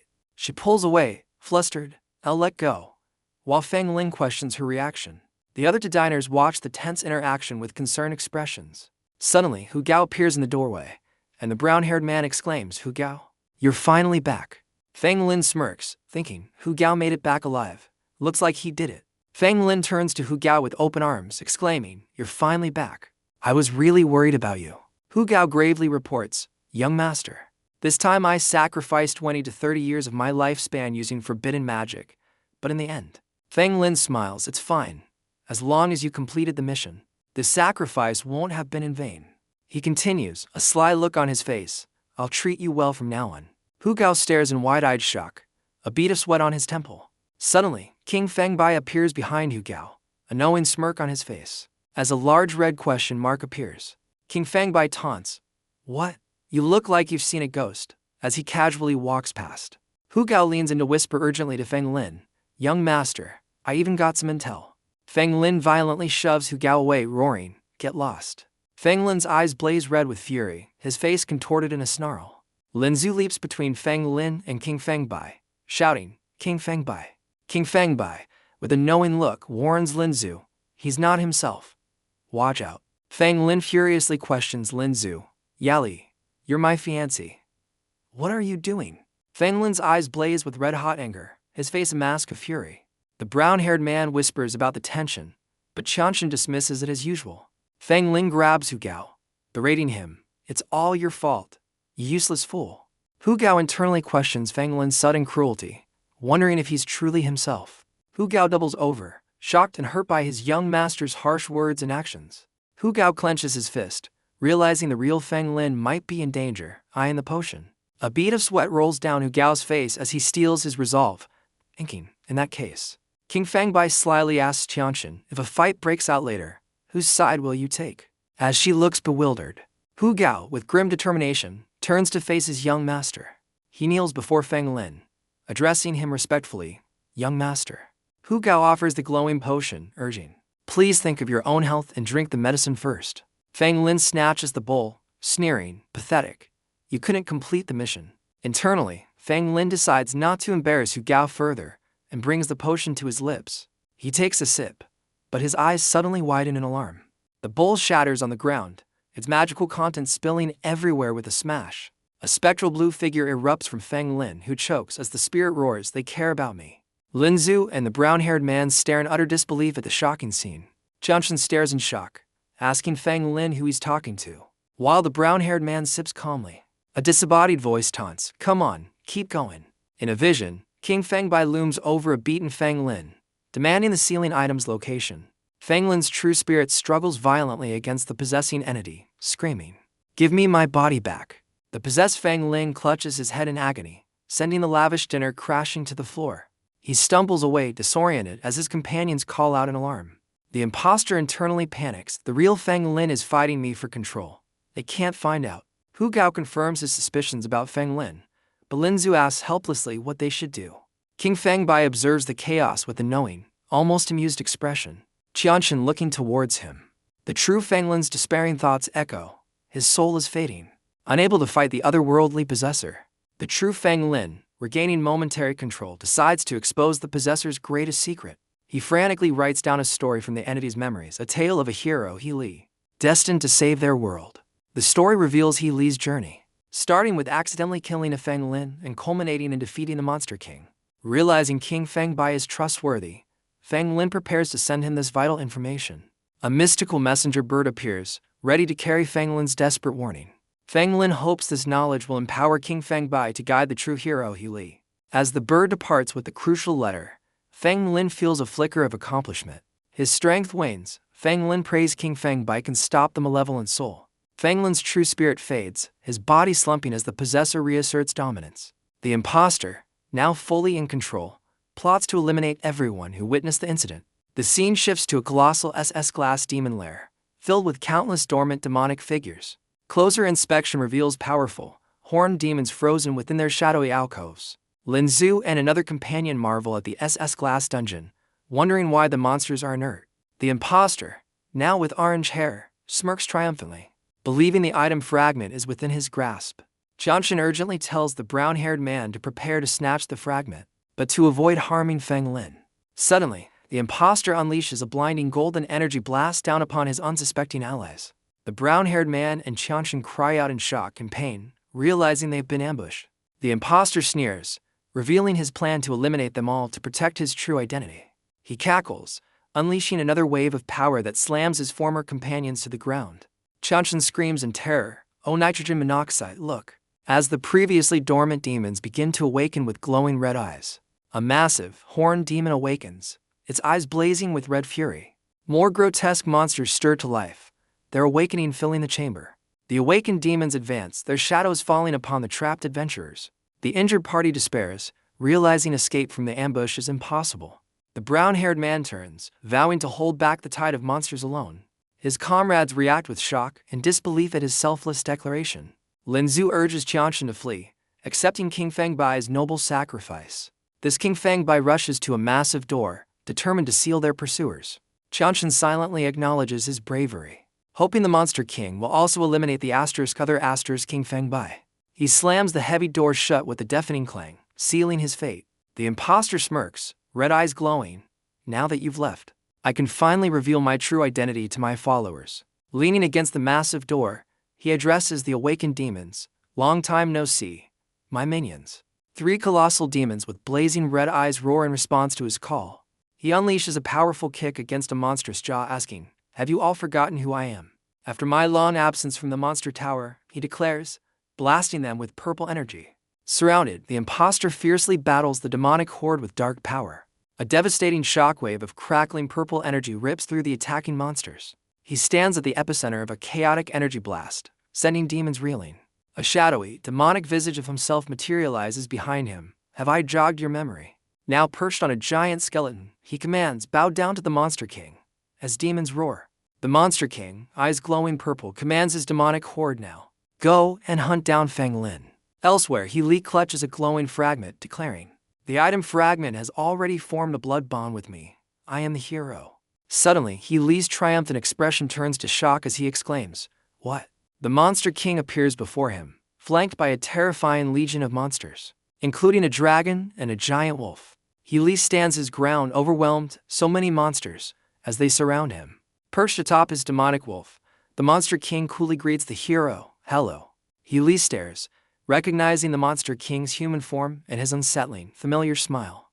Determined, He Li spots an exit above, vowing, "I need to get out of here. I'll be the hero." The Monster King orders his monstrous followers, "Kill him and take the item fragment." A colossal Fema lunges at He Li, who braces for the monstrous assault. He Li deflects the monstrous jaw with a swift, golden sword arc. His blade connects with several monstrous forms in a blinding flurry. The hero continues his desperate fight against a ferocious, red-eyed wolf. Leaping high, He Li's sword pierces through skeletal fiends below. Meanwhile, the Monster King smirks, "Have you all had your fun? It's time to get serious." He Li cries out, his sword impaling a colossal, green-scaled serpent. He frantically tries to dislodge his weapon, shouting, "Let go! Let go!" Now atop the thrashing beast, He Li struggles against its immense power. With golden light blazing in his eyes, He Li's determination flares. Suddenly, the serpent's massive jaws snap shut with terrifying force. He Li, bloodied but resolute, sprouts ethereal wings, sword in hand. Surrounded by fiends, he declares, "I will escape, I'm the hero." The Monster King smirks, urging his minions, "Keep going, show no mercy." A monstrous maw snaps shut, catching He Li in its vicious teeth. Let go, He Li screams, his eyes blazing red as he fights the beast grip. More monsters descend, their claws and teeth tearing at the desperate hero. He Li unleashes a furious whirlwind of golden sword strikes, screaming in defiance. Battered and bruised, he gasps, almost at the exit, there's still hope. The Monster King muses, hope? Hope is the cruelest form of violence. Tears streaming, He Li grits his teeth, so close, I want to be the hero. Blood streams from He Li's mouth, his golden eyes burning with desperate resolve. Suddenly, the Monster King materializes before him, radiating immense purple power. It's him. He Li stares in disbelief. How is it so fast? Just a second ago, it was still at the very bottom. The Monster King smirks, there's no escape, as He Li realizes he's been toyed with. A colossal fiery explosion erupts, engulfing the desperate hero. He Li is violently thrown backward, screaming amidst the inferno and shattering rock. The chamber trembles as massive chunks of stone rain down from the impact. Defeated, He Li lies buried in rubble as a hand reaches down towards him. The Monster King attempts to seize the item fragment, but a golden hexagonal shield flares around He Li. The item fragment is resisting me. The Monster King wonders, unable to touch it. The Monster King smirks at the fallen He Li. King Fengbai, still alive, here to steal the fragment. He Li defiantly declares, it's bonded to me. You can't break the contract. The Monster King considers this already bonded. This is bad, huh? Suddenly, a radiant blue, ethereal figure emerges from He Li's prone form. The spectral figure glares at the Monster King. You don't deserve to be this world's hero. He Li stares up in shock as the blue spirit looms over him. This ethereal being now stands between the Monster King and the injured He Li. The Monster King muses, did the injuries make the transmigrator's soul unstable? Letting the real Feng Lin out? The blue Feng Lin reaches for the glowing fragment on He Li's chest, who cries out, what are you doing? Feng Lin's spirit declares, I am you and you are me. I can break the contract. As He Li screams in denial. As the contract shatters, He Li screams, you lunatic. I fought so hard for that fragment. He Li rages, you're so stubborn, no wonder you've always been a failure. Feng Lin's spirit retorts, your twisted heart only sought glory, even through betrayal. The ownerless fragment, now a brilliant orb, flies towards the Monster King. He catches the light, pondering, this was meant to seal the tower, things are out of control. He Li glares from the rubble, King Fengbai, don't get too excited just yet. The Monster King holds the prize as He Li snarls, you wouldn't dare kill me. My family will hunt you down. A sudden realization hits He Li. Wait a minute, that potion. It allowed this worthless soul to compete. He Li's face contorts with fury. Once I return to the association, I'll kill all of you. His eyes burn with vengeful resolve, plotting his comeback. Feng Lin's spirit looms over He Li, sword poised, as He Li stammers, WH. He Li stares up in disbelief. What, you? Feng Lin's spirit pierces their shared body, declaring, I won't let you use my body for evil. While He Li screams, you'll die too. Feng Lin, resolute, tells King Fengbai, this fragment is yours. Save the world. The Monster King, holding the fragment, observes Feng Lin's spirit, acknowledging his courage. Feng Lin's spirit smiles, finding a hero's end after a life he deemed a failure. As He Li bleeds out, he gasps, I refuse to accept this, while King Fengbai watches. He Li's face contorts in a final, desperate scream of denial. No. News flashes across a city screen. A legendary fragment is secured, promising hope for humanity. A crowd cheers as an announcer on screen begins to reveal the hero behind the achievement. On screen, King Fengbai is revealed, hailed as humanity's savior. Inside the Hunter Association headquarters, cheers erupt for this monumental news. One hunter exclaims King Fengbai generously provided purification potions he gathered. Another praises his kindness, forgiving even an assassin and revealing truth. Admirers swoon, captivated by King Fengbai's perceived coolness and charm. Onlookers marvel, wow, King Fengbai is truly amazing, like a hero from a story. His legend spreads online, with many crediting the squad's success to his leadership. Whispers in a crowd confirm his reputation as a reclusive powerhouse, the world's true savior. A woman explains to King Fengbai how Feng Lin was framed, giving him all the glory. She continues, now everyone believes you will defeat the Monster King. King Fengbai states the glory belongs not to him, but to the name King Fengbai. A note reminds us of King Fengbai's early appearance, as Feng Lin's final wish was to perish with an evil enemy. Feng Lin's spirit reflects, finding a hero's death after a life he considered a failure. The woman laments the irony. The true hero is unknown, while the deceitful King Fengbai gains fame. She calls out, Savior, where are you going? As King Fengbai begins to depart, he declares his intent to repay Feng Lin's gift, disliking being indebted. Elsewhere, A man learns the summoned soul perish with Feng Lin, but the summoner offers to bring more. The summoner, one of the 7 elders, casually suggests possessing useless losers will go unnoticed. The man questions the fairness, likening the forced possession of bodies to murder. She dismisses his concerns, arguing sacrifices are necessary for world peace and transmigrated souls also face unfairness. The summoner explains their grand design, turning transmigrators' lives into inspiring tales. She elaborates, let them believe they are saviors, serving this world with their lives. One after another. The man listens intently, his expression unreadable, as she details their cyclical sacrifices. He closes his eyes, acknowledging, I see, it's truly a clever plan. The summoner then informs him the seer is dead, and his time for crafting stories is over. Suddenly, the man transforms, demonic energy flaring. Your time has also come. She recoils in shock. Transformed. You're not the chairman, who are you? A dark, ethereal void briefly engulfs the scene, hinting at immense power. With terrifying speed, a shadowy attack pierces the summoner from behind. The transformed man smirks. Me? I'm someone who doesn't enjoy passionate stories. The summoner gasps, impaled by a shadowy demonic power. Her eyes blaze with confusion. You? Why are you killing me? The Monster King, holding Feng Lin's fragment, states, a fool's sacrifice demands I repay his debt with vengeance. Panic erupts as a hunter cries out, the summoner is dead, everyone, quickly.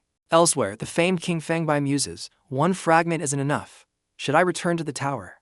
A woman approaches him. Mr. Bai, a letter arrived for you days ago. King Fengbai takes the envelope, puzzled. A letter for me from whom? Unfolding it, he murmurs, what's this? So many words. His eyes widen. This is the entire story from Feng Lin, exposing the summoner and seer's plot. A flashback shows Feng Lin writing, determined, my only chance. I must reveal that guy's biggest secret. Feng Lin's flashback reveals he hoped Bai could use the story to aid He Li, the true hero. King Fengbai, reading, realizes with a shock that the story's real protagonist is yet to emerge. The letter details He Li as the destined savior, prompting a dark smirk from King Fengbai, who considers hunting hunters. Elsewhere, a monstrous beast erupts from the water with a terrifying roar. A new, dark-haired hunter unleashes a crackling lightning fist into the creature's side. Blinding electricity surges through the monster as it screams in agony from the powerful blow. The beast crashes down defeated as the mysterious hunter lands, observed by his stunned party. His teammates cheer, amazed he single-handedly took down a C-class monster, offering him first loot. The new hunter coolly dismisses their offer with a subtle, confident smile. He declares, you guys can split it. I'm not really interested in loot at this level. A blonde hunter offers a team-up to He Li, while another scoffs, TCH, you're young but so proud. He Li coldly refuses, no thanks, I don't trust anyone and don't need teammates. He interacts with the glowing blue system screen, claiming a 10x body enhancement reward. A narrative box introduces him. My name is He Li. I come from an ordinary border town. He Li reveals a system appeared half a month ago, giving daily missions for incredible rewards. Energy surges around him as he recalls continuously strengthening his abilities. Through these missions, one of his former party members dismisses him, PSH. This young man is daydreaming and waving at the air again. He Li believes he's a protagonist, uniquely gifted with a system only he can see. He reflects, knowing a clear mind and caution are key to true strength, a long path ahead. Elsewhere, a woman informs King Fengbai, Mr. Bai, a hunter named He Li, matching your description, appeared in the headquarters hall. King Fengbai, intrigued, demands He Li has shown up. Quickly, take me to see him. Walking through a grand hall, but casually asks the season, the woman confirms it's already fall. Meanwhile, He Li confidently states, hello, I'm He Li. I'd like to join the Hunter Association headquarters. The receptionist regrets, sorry, but your level is too low and your hunting experience isn't sufficient for headquarters. He Li internally frets, my strength is increasing too quickly and my rating can't keep up, hindering my system missions. A hand taps He Li's shoulder. King Fengbai offers, join my squad, retrieve an item fragment, and bypass headquarters requirements. He Li glances back, coolly replying to Bai, I don't need a squad right now. Facing Bai, He Li firmly adds, I don't need to take on any missions either. He Li internally resolves, if I can't join headquarters, going to a branch for training is fine. I need to be cautious. A sharp beep sounds as He Li's determined expression fills the frame, hinting at a system notification. A system reminder pops up. Join Hunter HQ today for a 10x mana limit increase, or lose the chance forever. He Li internally groans, my mission today. Join the Hunter Association now, troublesome, but a 10x mana increase. King Fengbai's companion whispers, "That guy, He Li, is acting so strange. Why is he staring at the ceiling?" Bai smirks, thinking, this scene looks familiar. Isn't this exactly what happened with Shaolin? The scene shifts, showing a modern, glass-fronted building reaching towards the sky. Elsewhere, a mysterious cloaked figure with a scarred face approaches a sleek yellow car on a city street. Inside the car, the cloaked figure urgently tells the driver, "Sir, take me to the Hunter Association headquarters, quick." The driver chatters, "A hunter from HQ. You must have heard about King Fengbai," as the figure snaps. "Stop wasting time, hurry up." The cloaked figure leans forward, intensely urging, "Faster, faster." He grits his teeth, revealing a scar. "I was just reborn in the past timeline. I must stop everything, prevent my death." Future He Li reveals his desperate mission: prevent his past self from meeting a deadly figure. A stark white panel declares the man is none other than the Monster King. Back in the present, He Li stands stoically as his Hunter Association paperwork is officially completed. A receptionist confirms He Li, now D-Class, has joined King Fengbai's squad in the HQ. His system flashes, "Mission complete. Reward, a massive 10x mana limit increase." He Li reconsiders, thinking training with an elite squad might be good, trusting his system. Power surges through He Li, amazed he's nearly B-Class after just half a month. King Fengbai watches He Li's dramatic power-up, while his companion finds it overly theatrical. By then, reveals he's just received classified intel on the second item fragment. King Fengbai, with a subtle smile, tells He Li they're heading out immediately. Onlookers swoon, "Mr. Bai is so dedicated, he must be rushing off to save us all." Someone speculates by bringing a newcomer means he's taking He Li under his wing. Bai internally smirks, actually, that intel was a lie to lure He Li and take him out quietly. Adoring fans mob Bai, asking for autographs and if He Li will be the next hero. Bai thinks, "Nope, I'm just a pitiful monster king trying to kill him safely, away from the city's powerhouses." He feigns modesty, "If you keep praising me like this, I might actually get embarrassed." They arrive at an abandoned, overgrown hotel on the outskirts as night falls. Bai suggests resting. Bai explains monsters ravage the small town, warning it's a desolate area near many dungeons. He sets the plan: men in one room, women in another, will take turns keeping watch. A sharp ding sounds as He Li's eyes focus, sensing something. He Li, startled, exclaims, "Huh," as a golden glow emanates from him. He internally questions, it's just past midnight, and it's already time for the new mission. So early. His system screen pops up, "Kill an A-class monster, string puppet for an S-class potion." A what-time offer. He Li worries, in a class dungeon. "I'm not strong enough." But the S-class potion is too tempting to ignore. He announces to the squad, "I'm going out for a bit," trusting the system's guidance for his growth. A squad mate warns him about the danger, but He Li states he has things to do, and will be back by morning. Around the campfire, squad members mutter about bringing a clueless rookie and worry he'll die. King Fengbai smirks, telling them He Li has his reasons and will surely return safely. He Li confidently strides into a desolate, shadowy A-class dungeon labeled Mystery Stage. Standing within the eerie dungeon, He Li wonders where the string puppet monster is. A heavy clunk echoes as a menacing, dark red presence materializes before He Li. He Li looks up to see the string puppet, a wooden mannequin wielding a sword, descending with a red aura. Shocked, He Li roars as blue lightning erupts around him, preparing for battle. "This is it," He Li cries, his fist crackling with lightning as he strikes the puppet. The puppet is sent reeling upwards from the force of He Li's electrified blow. He Li, cloaked in blue energy, nimbly dodges another puppet's swift sword attack. Clutching his bleeding arm, He Li realizes he must fight head-on without better gear. A creepy puppet with button eyes lunges forward, its attack heralded by a sharp bang. The string puppet unleashes a rapid series of slashes, its sword a blur of red light. He Li grits his teeth, admitting even his full power barely scratches it, forcing him to only dodge.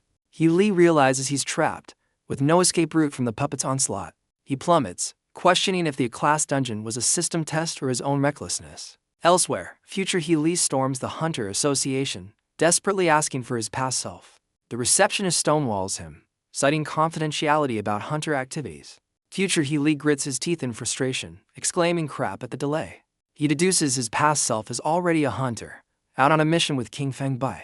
Future He Li knows he must rush, or his past self will die, oblivious to the danger. He reveals the horrifying truth: his past self is walking into a trap, orchestrated by the system's true master. Back at the abandoned hotel, King Fengbai sits awake, a red glow emanating from his hands while others sleep. Bai smirks, manipulating sinister red energy. Musing on the image, your talent fated to die young and unknown. Bai smirks, confident he has the perfect alibi and no apparent motive for murder. He reveals the string puppet and the system are his own creations, luring He Li into this deadly trap.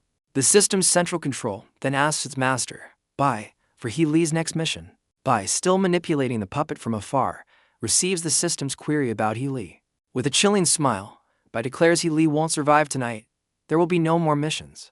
The scene shifts to the Monster King in his vast, crystalline domain, lamenting the human world's dullness since killing Feng Lin. In his true, imposing form, he wonders when the protagonist, He Li, will finally appear before him. A flashback shows him recalling the system and its impressive intel that once aided Shaolin. The system pledges its loyalty. Honorable Monster King, from today onwards, you are my master. As he tasks it to find He Li, the Monster King coolly instructs the system to find He Li and bring him forth. Using small rewards as bait, the Monster King plots to make He Li believe he's chosen, guiding him to rapid, easy progress. The system promises to deliver He Li in half a month, to which the king replies, I'll be waiting. An ornate, keyhole-shaped throne stands empty in the Monster King's domain. The king addresses the throne, Shaolin. How does it feel being a chair? He muses to the throne-bound Shaolin that true heroes are rare and short-lived. Unlike his initial perception, the king then delivers a chilling message. Your younger brother, Feng Lin, is a hero just like you. The grand, empty throne room is shown, dominated by the peculiar throne and glowing crystals. The scene shifts to He Li's humble home in a remote town, half a month prior. Inside, He Li awakens abruptly, startled by an unfamiliar sound. A system screen materializes with a ding, as He Li, disoriented, wonders if hunger is making him hallucinate. The system congratulates He Li, now a host, offering missions, rewards, and a path to strength. A hopeful smile spreads across He Li's face, intrigued by this sudden opportunity. Back in the class dungeon, He Li, battered but defiant, roars his desire to become stronger. Believing himself the chosen one, he unleashes a powerful, lightning-charged attack on the string puppet. His electrified blow cracks the puppet's wooden leg with a resounding impact. He Li's fist smashes into the puppet, blue lightning surging with destructive force. He desperately parries the puppet's relentless sword strikes, steeling his resolve to believe in himself. His inner voice echoes his determination. I can't give up. Gritting his teeth, He Li's eyes blaze with renewed fighting spirit, lightning intensifying around him. With a final surge of power, He Li prepares to strike the string puppet once more, shouting his defiance. He Li's blade slices deep into the string puppet, drawing a spray of red. With a wild grin and glowing eyes, He Li seizes the puppet's arm, declaring, Got you? He channels lightning, shouting break, as the puppet's wooden limb shatters. He Li delivers a final, decisive blow to the downed puppet, believing it's finally over. Elsewhere, King Feng Bai looks surprised, examining a small, broken puppet in his glowing red hands. Bai smirks, admitting he underestimated He Li's ability to overcome such a difficult challenge. He acknowledges that even the seer and summoner foresaw He Li as the protagonist. Bai, with the demonic aura behind him, muses He Li could have become the next Shaolin without his interference. His eyes glowing ominously, Bai declares He Li's chance to grow has now ended. Bai, like a puppeteer, manipulates a figure of He Li, stating his eagerness for strength will lead to his demise tonight. He Li stands victorious, but his sword lies discarded on the ground. He anxiously awaits his reward, questioning the system's silence on the S-glass potion. Suddenly, armored feet step into view, a sword tapping ominously. He Li whirls around, startled by the unexpected presence. A formidable new figure, cloaked in red energy, mockingly asks if He Li is contemplating his last words. He Li, sweating, senses an overwhelmingly intense aura from this new puppet. As the new enemy lunges with a purple energy slash, He Li doubts if he can truly win. The powerful figure strikes He Li, sending him reeling from the devastating blow. Meanwhile, future He Li frantically returns to the Hunter Association, demanding an urgent teleportation mission. His scarred face contorts with desperation, glowing eyes fixed as he shouts, Hurry. Bai's purple eyes gleam with malevolent intent, a dark aura swirling around him. Future He Li races against time, while his past self lies vulnerable, unaware of the unfolding chaos. At the Hunter Association headquarters, a voice expresses alarm. If this is the destined He Li, his growth is unnaturally rapid. An official notes that according to prophecy, He Li's current power should have taken decades to achieve. 3 empty thrones stand as a grim reminder. An unseen force has altered fate, leading to the deaths of Shaolin, the seer, and the summoner.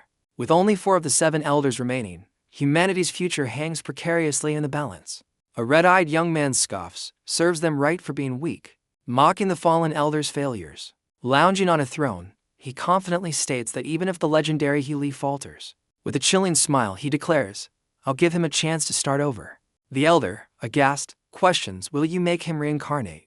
The red-eyed youth reveals that a future He Li reincarnated his past self, to now exist, making the future utterly unpredictable. Back in the dungeon, the red-cloaked puppet looms over He Li, sword raised, proclaiming his imminent demise. As the blade descends, He Li, terrified, knows he's hopelessly outmatched.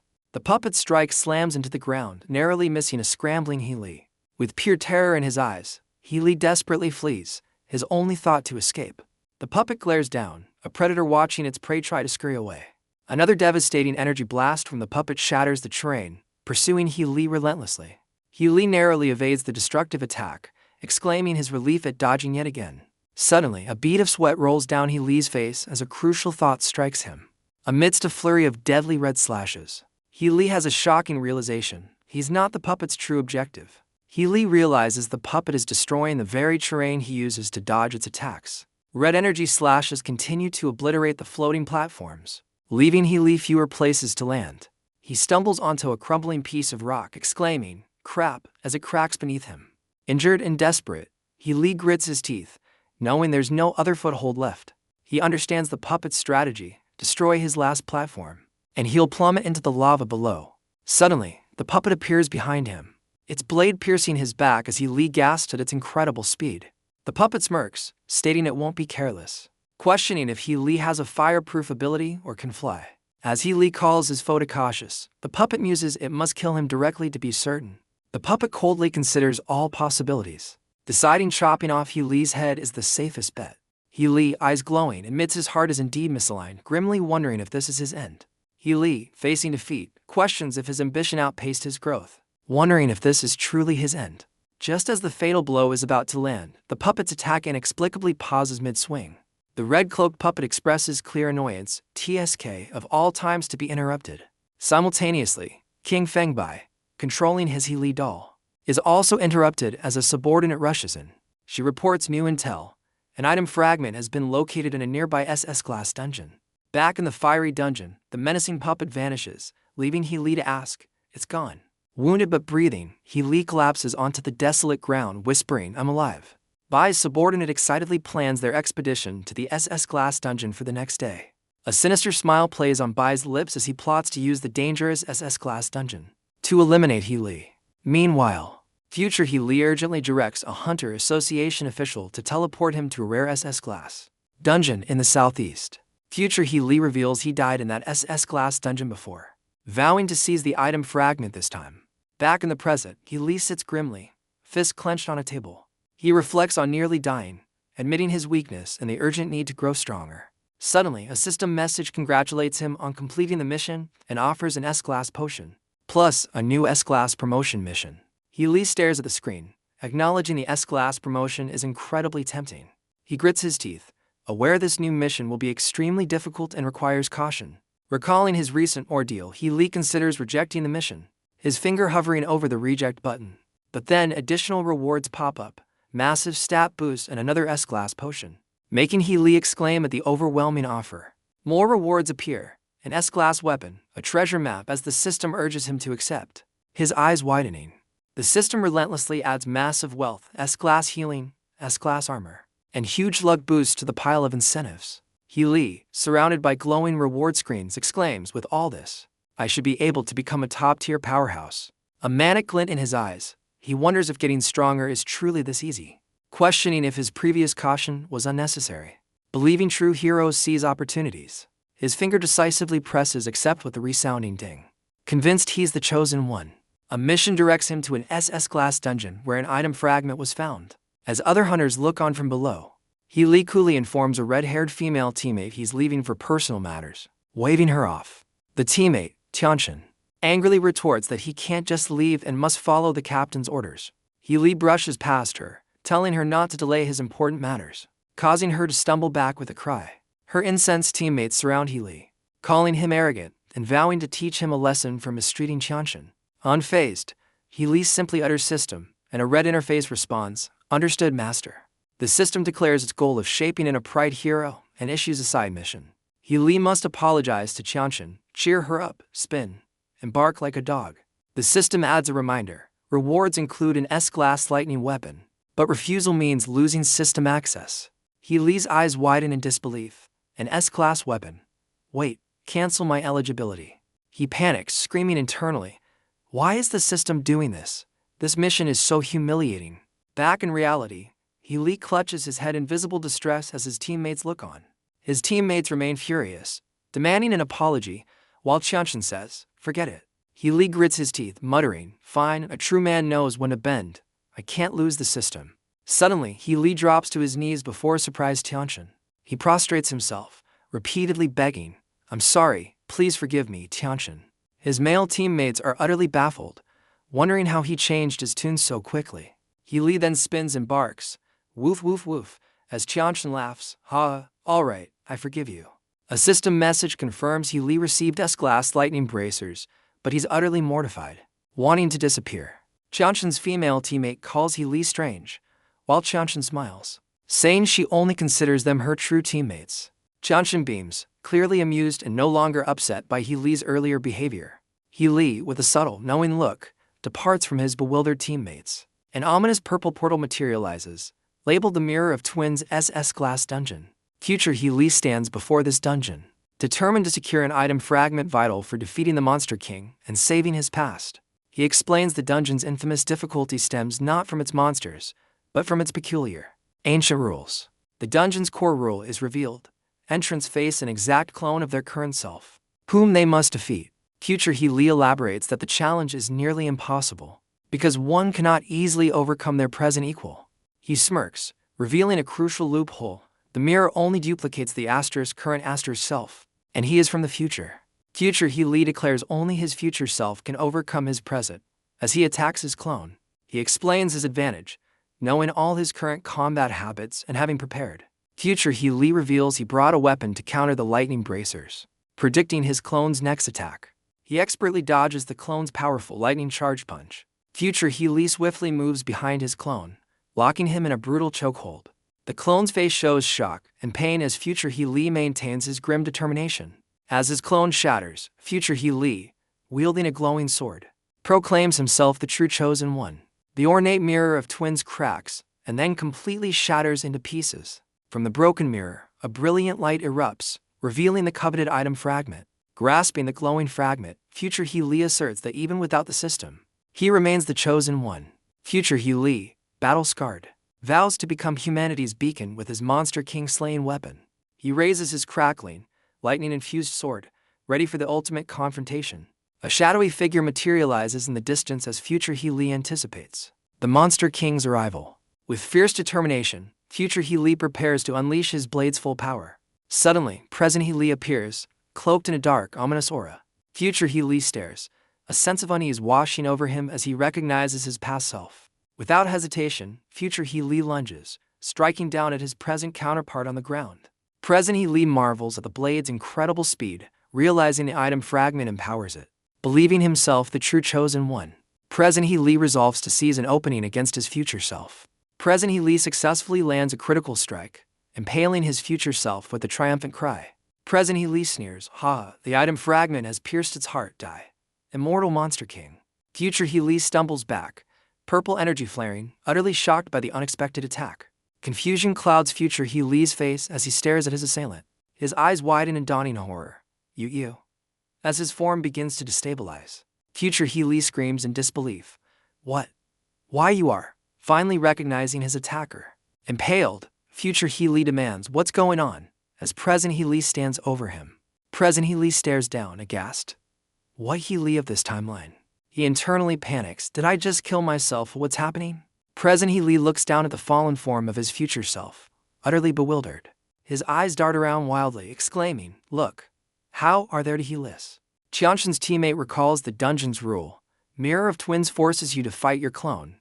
Another teammate gasps, so He Li came here alone to challenge it in secret. The group stares at the He Lis, utterly confused. Which one is the real He Li? One teammate points at the fallen figure, exclaiming, "Look, the one that's dead."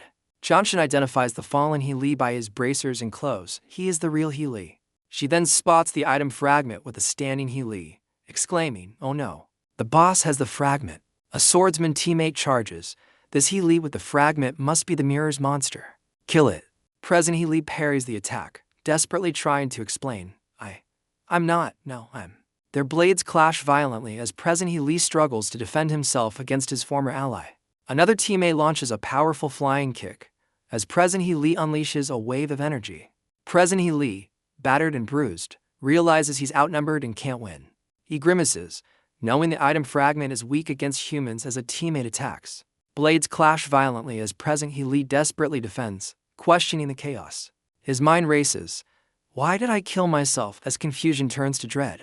He stares at his fallen future self, wondering why I appeared as the Monster King. A flashback begins. Half a day ago, He Li felt weak and sought to improve his strength. A system reminder offered an S-Class potion and a chance for S-Class promotion. The system confirmed his reward, an S-Class transformation potion. He Li marveled at the undetectable transformation potion, a potential lifesaver. His new mission, enter the Mirror of Twins, kill the monster as duplicate to get the fragment. The system advised using the potion to mimic King Feng Bai, ensuring his clone would be water attribute. He Li, entering the Mirror of Twins, trusted the system's hint for victory. Seeing his duplicate, he wondered if King Feng Bai was truly water attribute as it didn't seem so. The clone, future He Li, turned, looking at present He Li with a questioning gaze. Present He Li realized with the start. It still ended up copying me. The system isn't all-knowing. He noticed his copy's scars and the item fragment, concluding he must be the boss of this dungeon. The flashback returns to present He Li striking down his future self, yelling, I did it. I killed the Monster King. Future He Li, impaled, stared in utter confusion. Monster King? What is he talking about? Blood splattered as future He Li collapsed, present He Li standing triumphantly above him. Future He Li's life faded. I died. I followed everything. Where did I go wrong? Future He Li's final thought echoes. I don't get it. Where did I go wrong?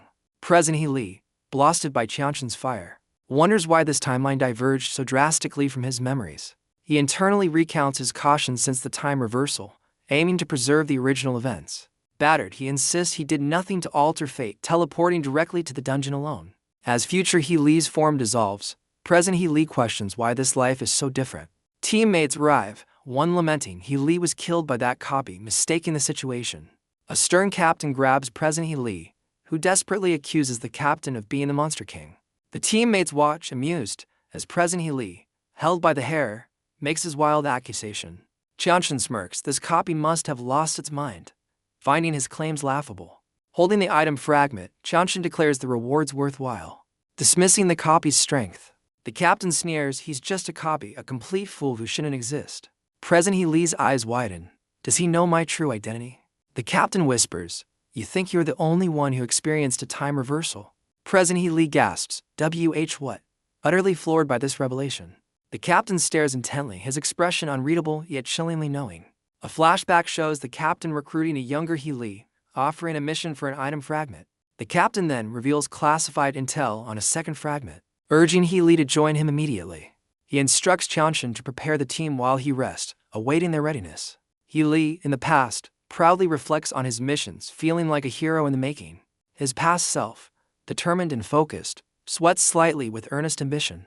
Present He Li, bloodied and shocked, stammers, why you? At the captain. The captain smirks, glowing eyes fixed on He Li. Hello there, me from this timeline.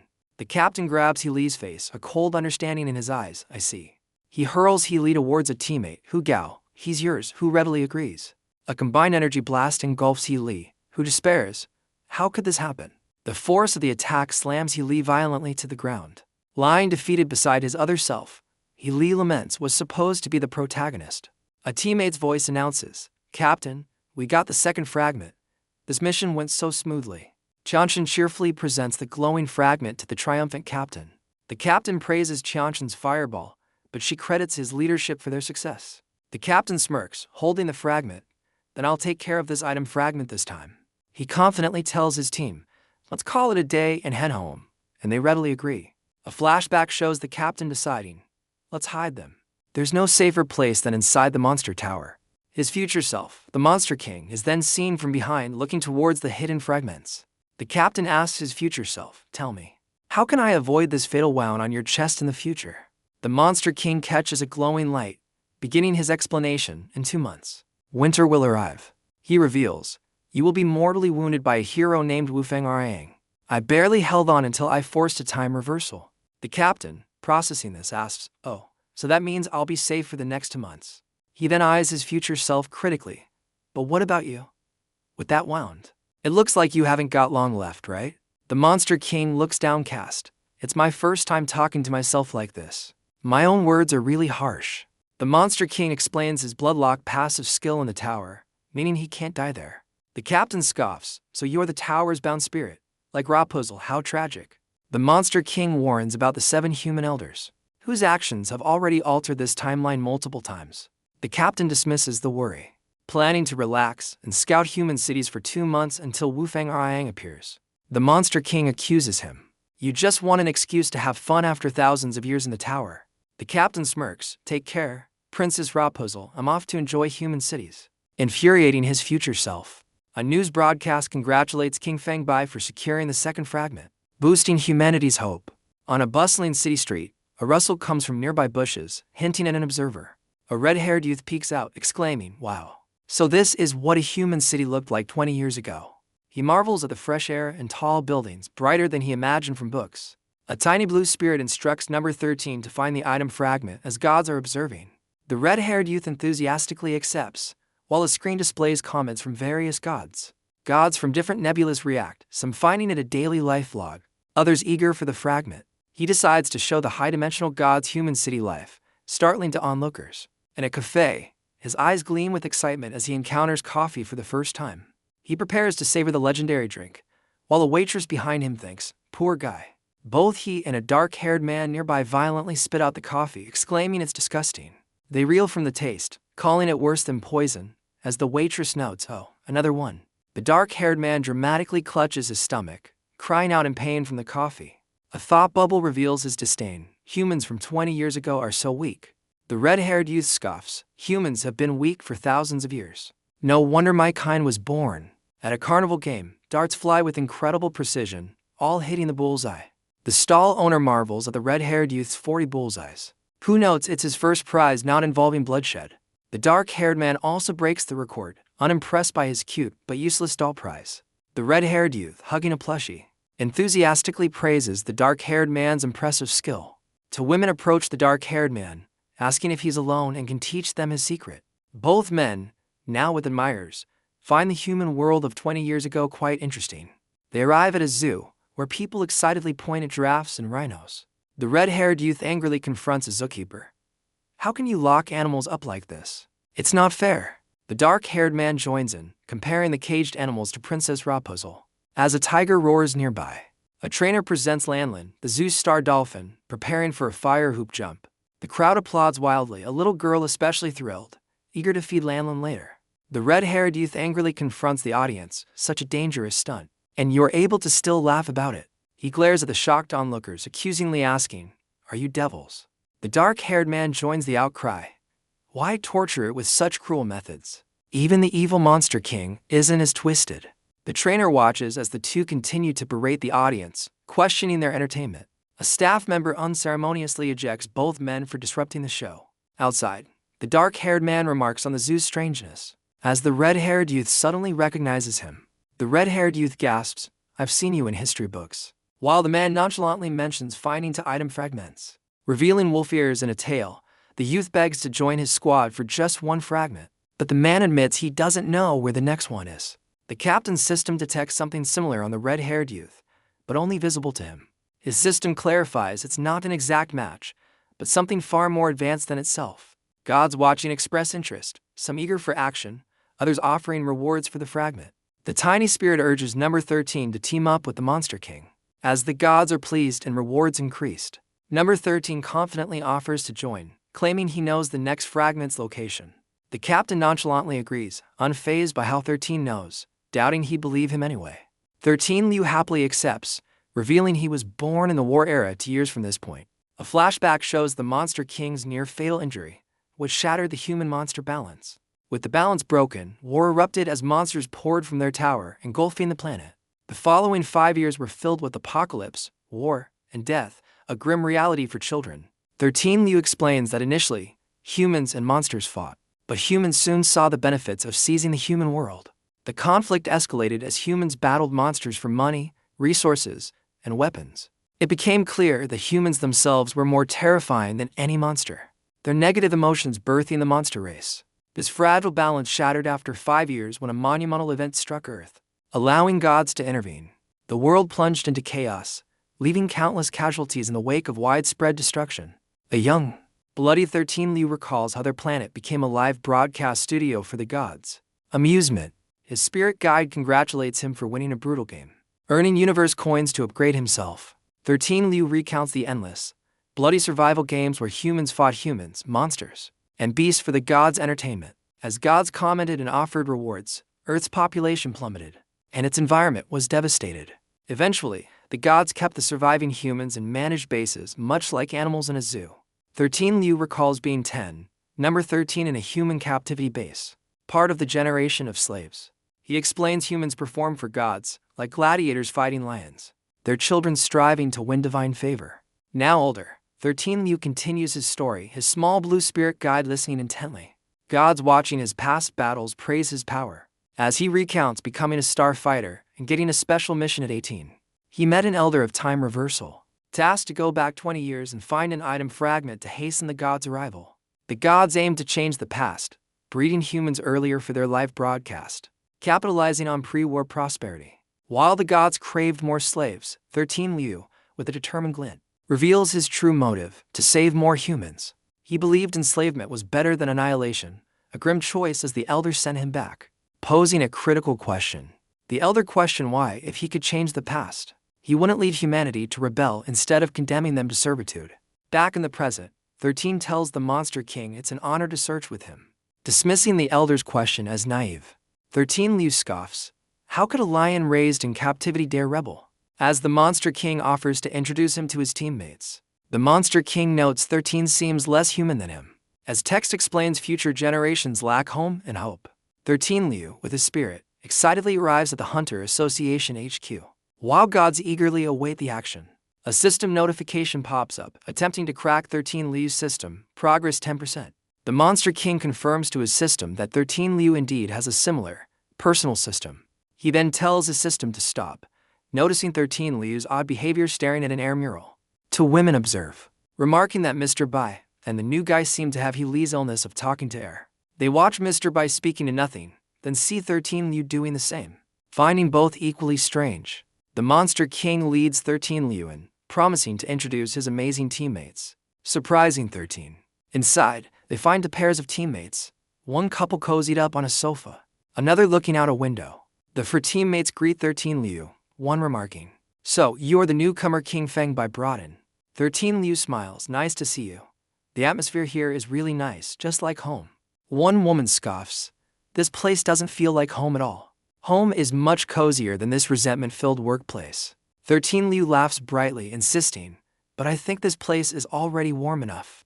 A chilling flashback reveals 13 Liu floating above a sea of skulls, a stark contrast to his words. He recalls his past life had no warmth as a teammate welcomes him, liking his vibe. Asked about his past, 13 Liu thinks a cozy nest with food and shelter is all one needs for warmth. He voices this simple desire for a warm, sheltered place with enough food.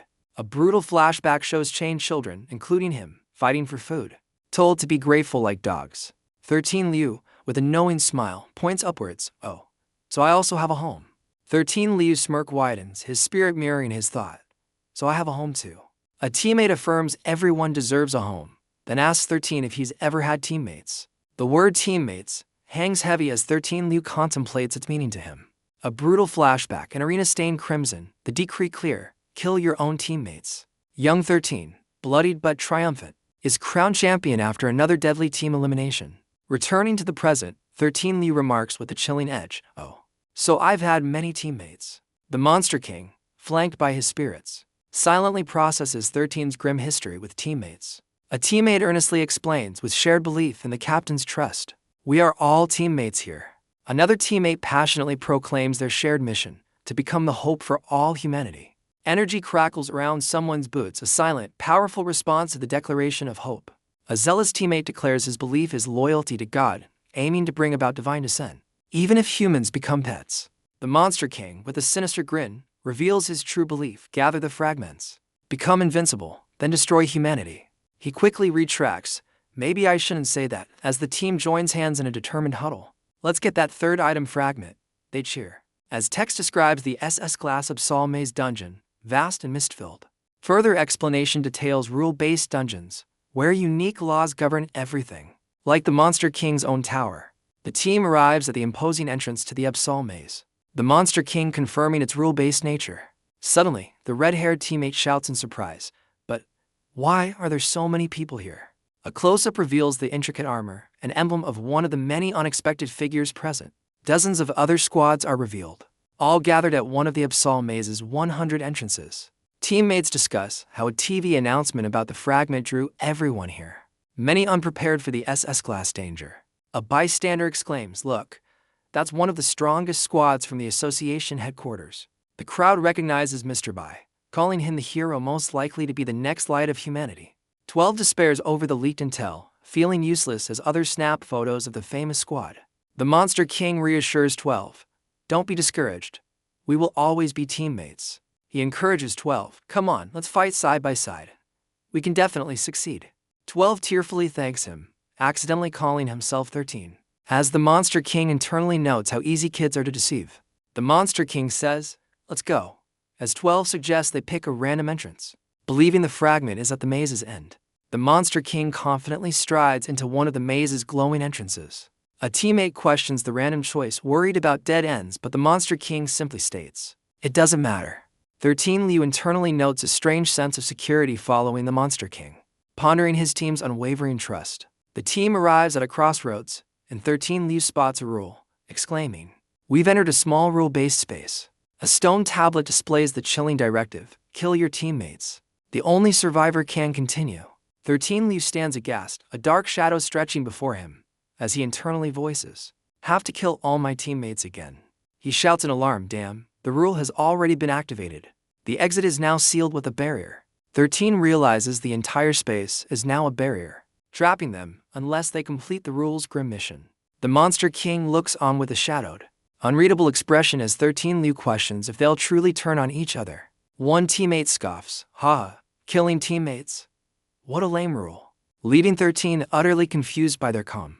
13 Liu watches Qianshan raise her hand, anxiously wondering if she's about to secretly attack Zhao Liu. He concludes they must be feigning relaxation, planning to strike when others least expect it. Qianshan yawns, "I'm tired. Let's finish missions quickly and go home. I've got cookies baking."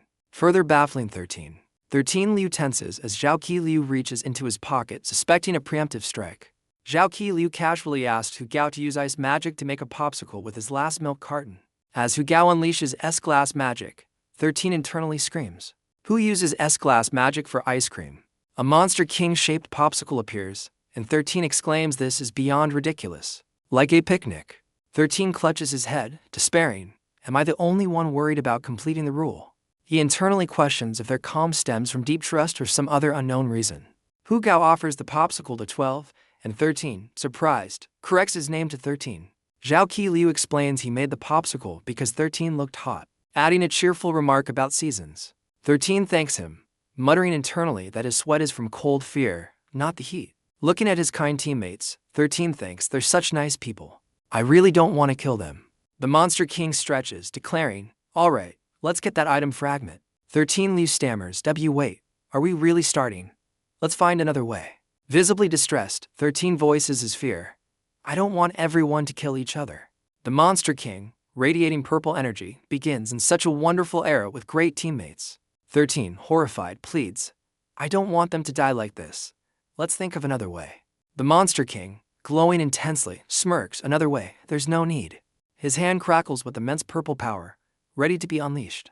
The energy blasts the rule tablet, as text reveals the space is collapsing from the damage. As the team is engulfed in blinding light, 13 shouts, "What is he doing?" 13 shields his eyes, utterly shocked by the Monster King's overwhelming power. The Monster King scoffs, "Who follows ridiculous rules, just break them." 13 Liu internally reels, he shattered the rule, he broke the barrier. He questions his own ingrained obedience. "Why am I so inclined to follow rules?" 13 recalls a lifetime of cruel performances under God's bondage, ending with the grim decree for rule violators. Cosmic entities watch, with one god demanding a reward for the rule breaker. More divine beings express amusement, viewing humans as entertainment, like dolphins in an aquarium. 13 plummets ensnared by countless chains, a visual metaphor for his past. His chain hands reach out as he realizes he never considered defying the system before. The Monster King, backed by his radiant team, proclaims, "If there's no path, I'll carve one out." A confident declaration echoes, "After all, we are one of the strongest squads."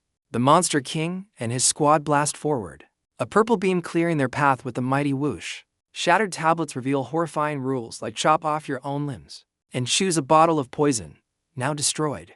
13 Liu marvels internally as the Monster King shatters every rule, forging a path he never dreamed possible. He reflects on his past despair, realizing he never even considered resisting the oppressive systems. 13 ponders the Monster King's fearless advance, wondering if this bold mindset is common in this peaceful era. He grasps that the Monster King doesn't play by the rules. He creates entirely new paths beyond them. A powerful realization dawns on 13, with hope and persistence, a way can always be found. Chanshin instructs 12 to go with Mr. Bai to the endpoint, while the rest will clear other entrances. Chanshin declares the rules inhumane, determined to save others. As 13 realizes his true cage was internal, Zhao Qi Liu eagerly shouts, "Captain, wait for me. I'll go with you." Ready to follow the Monster King, 13 recalls an elder's question, "Why not rebel against the future gods?" After returning to the past, he answered then that it was because they couldn't see any hope. But now, for the first time, 13 feels hope is right in front of him. He yearns to match the Monster King's pace to seize this newfound glimmer. 13 clenches his fist, resolved to fight for humanity's future alongside them. He finally understands why the Monster King's team remains unfazed by oppressive rules. The Monster King's power and intelligence inspire hope, even without the system's backing. They arrive at their destination, only to find an empty, open treasure chest. Mr. Bai questions if the fragment is gone, wondering if another rule breaker beat them. As 13 despairs, Mr. Bai deduces someone else quickly completed the missions and used the maze's rules to claim the fragment. Mr. Bai exclaims the rival completed missions almost instantly, far too quickly. He decides they should follow the footprints back to investigate. They retrace their steps, following the clear prints in the ground. Along the path, numerous mission-completed signs blaze, confirming the rival's speed. 13 is aghast, realizing someone fulfilled all the cruel rules without hesitation. As they walk back, more completed mission markers line the corridor, nearing their original entrance. 13 spots their teammates ahead, near one of the rule tablets. Chanshin explains the maze rules vanished because the item fragment was taken. She reveals most hunters hesitated at the kill teammate's rule and left safely. But there's a grim but. The team observes a tragic scene. Not everyone at the first entrance escaped the deadly rule. Chanshin explains that at the first entrance, one hunter ruthlessly killed their teammates to claim the fragment. 13 is shocked, realizing the item fragment was taken by a ruthless, strangely acting individual. A close-up on 13's hand shows a purple glow as he admits to a sense of foreboding. 13 wonders if this ruthless person could be the one destined to kill the Monster King. Into months, the scene shifts, showing a modern city as a voiceover describes surging dark currents and power struggles. Text explains that 1,000 years ago, Eastern families were strong, but now Western powers have risen. The Aang family, one of 7, is highlighted and ancestors sealed the Monster Tower, establishing their prestige. 2 men in suits discuss how the Lin and Li families gained momentum, but the Lin family declined after key deaths. An elder in a grand room notes the remaining 6 families are now eager to compete for the top position. Another man declares they must increase hunter training, questioning if internal conflict will be an issue with the monster race stirring. A flustered guard burst in. "Master, a strange, powerful intruder has injured many guards." The scarred master roars, "Who dares storm the Aang family? Such nerve." A fallen guard stares in awe as a figure on a glowing spirit beast ascends, asking, "Who are you?" The guard trembles, noticing glowing seals on the ground. "What is this?" "Seals." The ethereal figure on the beast declares, 1,000 years have passed, and the Aang family is not what it once was. You've grown so weak. Guards spot a glowing fragment in the intruder's sword, exclaiming, "That's an item fragment. He's the one from the Absol maze." The intruder scoffs, "Hunter, I am Wufeng Aang. You may also call me Ancestor." The Aang elder gasps, "Wufeng Aang, the hero who gathered all 10 fragments 1,000 years ago. The Ancestor." A subordinate questions, "Legend says he vanished. Did he transmigrate? How can you prove you're him?" Wufeng Aang coolly states, "I don't need to prove myself. The Aang family needs power, and I am that person. That's enough. Wu Feng Aang declares himself the protagonist of his ancient era, 1,000 years past. He recounts his time as a period of war, famine, and countless corpses. Humanity's resentment and fear fueled the monster race, plunging the world into destruction. As the eldest son of the Aang family, he led cultivators to assault the monster tower. Realizing the Monster King was unbeatable, he resolved to gather 10 item fragments to seal the tower. He believed that for the greater good, sacrificing a small number was inevitable. The path to success was arduous. All his comrades fell, leaving him the sole survivor. He understood saving all living beings was a merciless endeavor. Remembering his final charge with the fragments, then a flash of lightning transported him 1,000 years into the future. To continue his mission, seated before the Aang elders, he proclaims he must gather this era's 10 fragments to seal the monster tower once more. Wu Feng Aang reveals his plan: obtain the 4th fragment and reclaim the first 2. He dismisses the elders' trust in King Feng Bai, declaring fragments are only safe in his own hands. The elder is aghast, questioning if Wu Feng intends to steal the fragments from Bai's heroic squad. He protests, warning that attacking a renowned hero like Bai would tarnish their family's name. Wu Feng, radiating power, retorts that saving lives is a ruthless path where reputation is irrelevant. He vanishes using an earth escape technique, leaving the elders to ponder if his power will restore their family's glory. Meanwhile, the Monster King's team heads home, one member grumbling about the lost 3rd fragment. Suddenly, 13 and the Monster King sense an unseen presence, their eyes glowing with alarm. Chanshin whirls around as strange golden energy tendrils erupt, exclaiming at the bizarre attack. The entire team is instantly ensnared by the golden energy, finding themselves completely immobilized. Mr. Bai wonders if this is an ancient cultivation technique, noting the endless spells and items. Suddenly, a powerful purple force yanks the entire team upwards. Wu Feng Aang appears, holding Chanshin captive as 13 shouts, "Let go of her!" Mr. Bai, wreathed in purple aura, stands firm as orange flames erupt at his feet. 13 realizes the bind is lifted from him, but Chanshin remains Wu Feng's prisoner. Mr. Bai confirms his guess. This is Wu Feng Aang, the transmigrator destined to kill the Monster King. Wu Feng Aang addresses King Feng Bai, demanding the 2 item fragments, or else. He tightens his grip on a terrified Chanshin, threatening, "I will kill her." Mr. Bai glares at Wu Feng, stating plainly, "This person, I don't like him." 13 observes, recognizing the dire choice Mr. Bai faces, similar to Chanshin's past encounter. Cosmic beings comment, one exclaiming, "Wow, where is this person from? I love his attack style." The master of the Stargate identifies Wu Feng as a cultivator from 1,000 years ago. More gods watch, one eager for the monster cultivator battle. As a character laments their suffering is divine entertainment. Mr. Bai faces Wu Feng. "So it's you? The one who killed your teammates for the 3rd fragment?" The team eyes Wu Feng's fragment-embedded sword, wary of its power. Chanshin defiantly tells Mr. Bai not to surrender the hard-won fragments for her sake. Wu Feng tightens his chokehold on Chanshin, taunting, "Still feel like talking while being choked." 13 lunges forward, desperately shouting Chanshin's name as he tries to save her. Mr. Bai coldly declares the fragments are hidden and tells Wu Feng to kill Chanshin, deeming her less valuable. Wu Feng smirks, "Fine, the strong don't need emotions. It seems you're just like me." Then prepares an earth escape. Wu Feng Aang vanishes, giving Bai 1 day to deliver the fragments or Chanshin dies. A desperate 13 reminds Bai he saved Chanshin before, pleading he won't abandon her now. Zhao Qi shouts for answers, while another teammate urges caution. Suspecting Wu Feng's threat is a bluff, teammates offer their families help, but Bai resolutely declares he'll face the Aangs alone. Bai recalls Wu Feng's taunt about shared ruthlessness, scoffing at the comparison. With a determined gaze, Bai firmly states, "You and I are different." His team questions Bai's true intentions while 13 slips away, saying he's going to find someone. As the young hunter departs, cosmic beings debate Bai's impending choice, some questioning his strength if he yields. More gods comment, but the red-haired youth resolves to prevent a fight between Bai and Wu Feng. Ignoring the fragments, he realizes a premature clash could ignite all-out war. Unaware Bai is fated to be gravely injured by Wu Feng soon. The true Monster King confirms Bai's grim fate. Wu Feng Aang will nearly kill him in 2 months. He reveals 12 Liu's appearance is an anomaly. This new teammate wasn't in the original timeline. Bai, intrigued, considers that this 12 Liu might also possess a protagonist fate.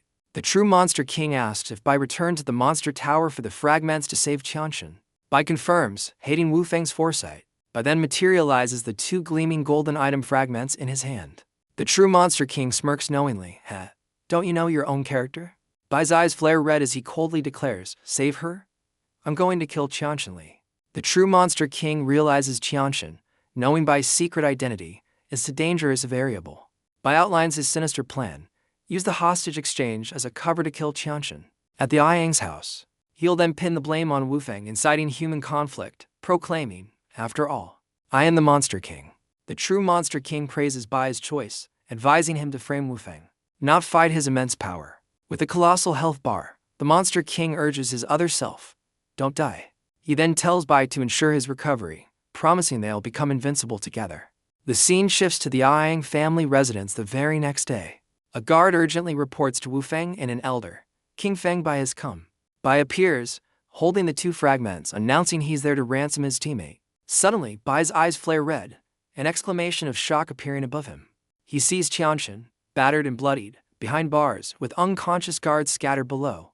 Qianshan, visibly injured and weak, utters a pained ugh from her cell. Looking up, she weakly smiles at Bai. "Captain, I knew you'd come to save me." Bai's eyes narrow, his expression hardening at the sight of Qianshan's condition. Wu Feng Yang coldly states, "I told you, I don't like chatty hostages." A muscular Yang family member cracks a bloodied whip, the instrument of Qianshan's torment. Qianshan cries out in pain, her body bruised and bloodied behind the cell bars. Wu Feng reveals that despite a full day and night, he couldn't extract a single word from her. The whip wielder grumbles, "Bah, the hard nuts of the Hunter Association are really tough to crack." Bai realizes Qianshan hasn't revealed his identity, remaining loyal even under severe Yang family torture. With a swift motion, Bai tosses the two gleaming fragments towards Wu Feng. Wu Feng catches the fragments, sneering, "Oh, you are weaker than I imagined, King Feng Bai. You really exchanged item fragments for a woman?" An Yang elder declares Qianshan's exchange pathetic, as Bai firmly demands, "Release her at once." Qianshan, now free, leans into Bai, whispering she revealed nothing to her captors. She tearfully vows eternal loyalty for his past rescue. Bai quietly acknowledges, I know." A strange, painful flash distorts Bai's perception as he holds Qianshan, his head suddenly hurting. Wu Feng Yang admires his newly acquired three fragments, already plotting for the fourth. Suddenly, Wu Feng whips around, his long white hair flying, sensing an imminent attack. An unseen assailant's fist connects violently with Wu Feng's unsuspecting face. Wu Feng's vision blurs as he's sent reeling from the unexpected, powerful blow. He's violently thrown backward, crashing through structures in a destructive arc. An Yang elder furiously demands who dares attack their ancestor and cause such chaos. Bai, now enveloped in terrifying crimson energy, declares his true purpose: "I'm here to exterminate your entire clan."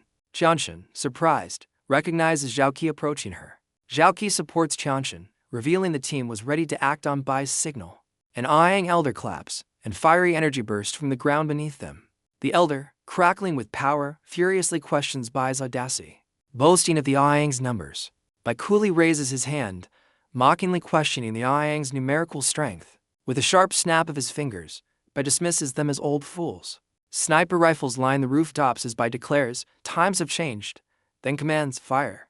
Beams of energy rain down, striking the Yang family members below. An Yang elder is pierced by multiple projectiles as a subordinate identifies the attackers, the Li and Lin families.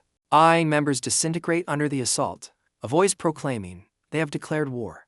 The bombardment intensifies as a massive projectile plummets towards the Yang compound. An Yang member screams in terror, spotting bombers filling the sky above the fiery chaos. Fighter jets unleash a volley of missiles, raining destruction from above.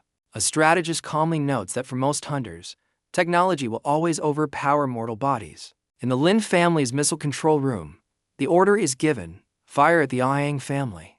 A powerful missile ignites, blasting off towards its Yang target. A colossal explosion rips through the Yang family's territory, engulfing it in flames. Onlookers from afar witness the devastation, realizing the Li and Lin families have joined forces. Smoke and debris fill the air as the Yang stronghold crumbles under the assault.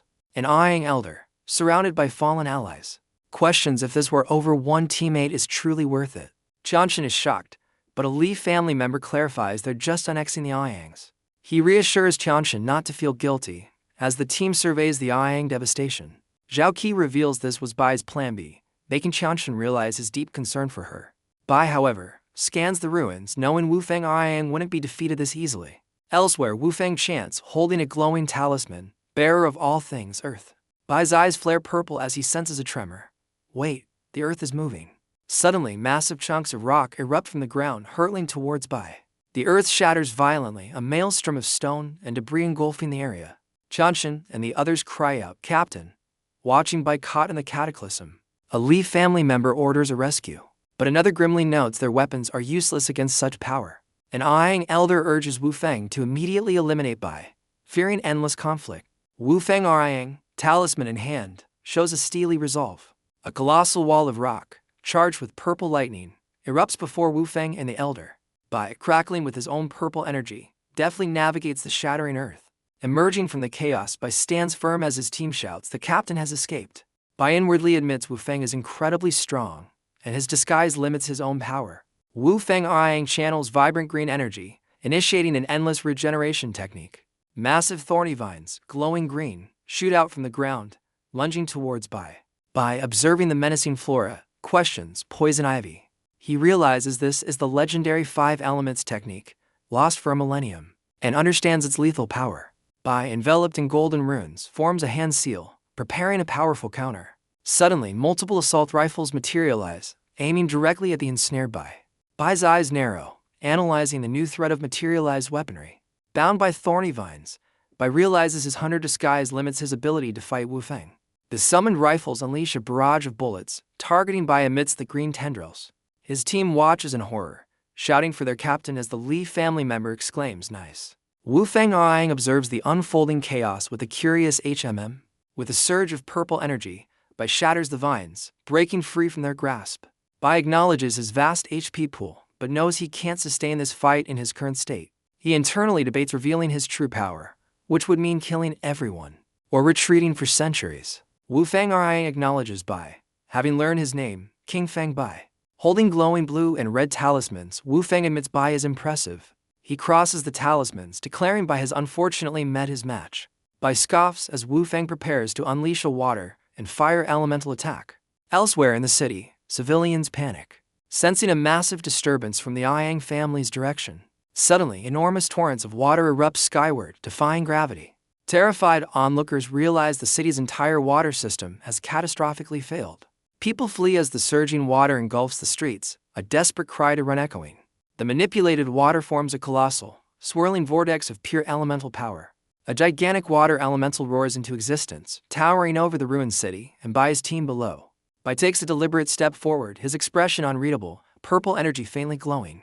His footfalls echo on the broken, fiery earth, each step firm despite the chaos. From the inferno, a colossal fire elemental begins to coalesce, a phoenix of pure flame. The monstrous water and fire elementals now face each other, dwarfing Bai between them. Wu Feng Aiyang, talismans ready, states grimly, "The end of an era always requires some sacrifices." Bai retorts internally, "Who's the real monster king here? I can't hide my power any longer." The gigantic water elemental roars, its immense form looming over Bai and the devastated city. Bai, though visibly strained, shows a flicker of resolve, his mind racing. The massive fire elemental swoops down, its fiery wingspan engulfing the sky above Bai. Trapped, Bai stands as the colossal water and fire elementals converge upon him.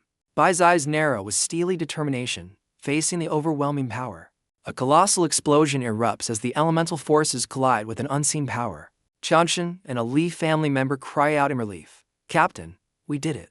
Wu Feng Aiyang, however, senses a powerful force momentarily blocked his devastating attack. Bai, purple energy swirling, admits he briefly used magic, hoping Wu Feng didn't notice. Wu Feng ponders, magic. Did King Feng Bai use the forbidden magic of monsters? He speculates Bai, like a Lin family member, sacrificed lifespan for immense power. Bai smirks, realizing Wu Feng still hasn't grasped his true, terrifying nature. He strides forward, knowing no one would suspect the monster king walks among them. Wu Feng Aiyang, holding to gourds, declares, "Fool, that was merely an appetizer. Now, I'll get serious." Wu Feng reveals the supreme gourd, an ancient relic that devours anyone whose name is called. He dramatically calls out, "King Feng Bai," challenging him to face the gourd's power.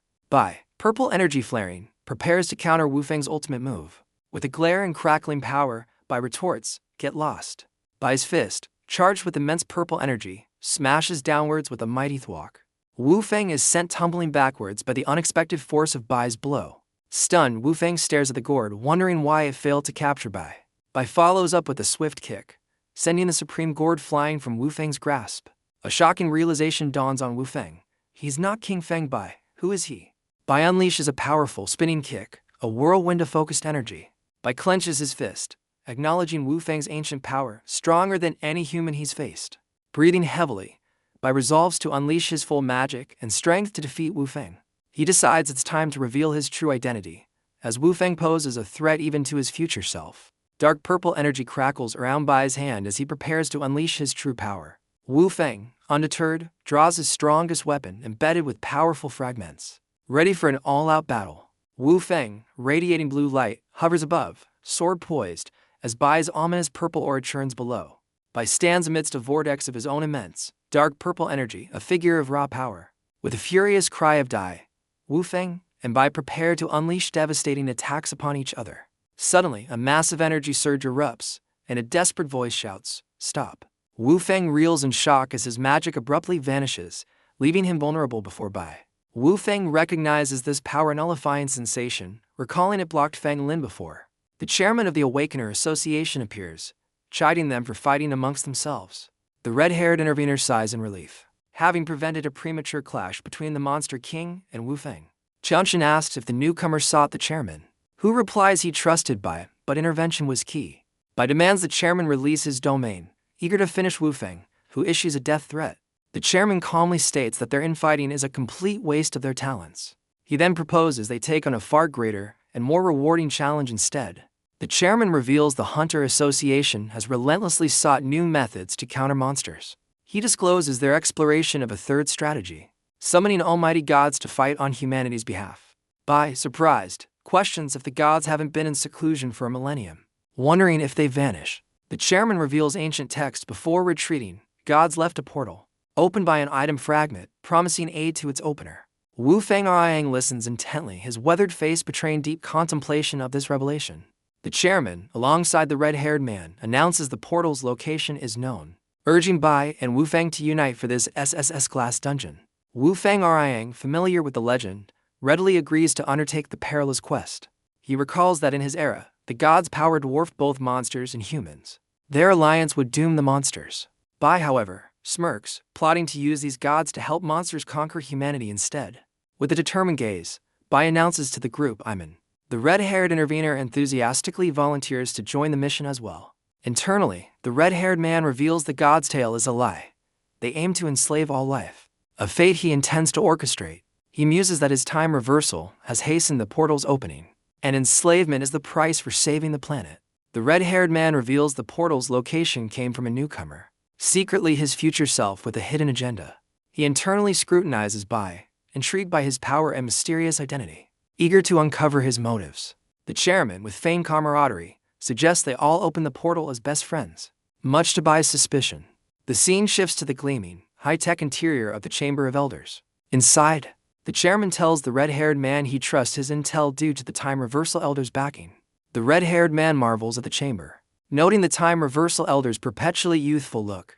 A playful, pink-haired youth, the Time Reversal Elder, cheekily acknowledges the compliment.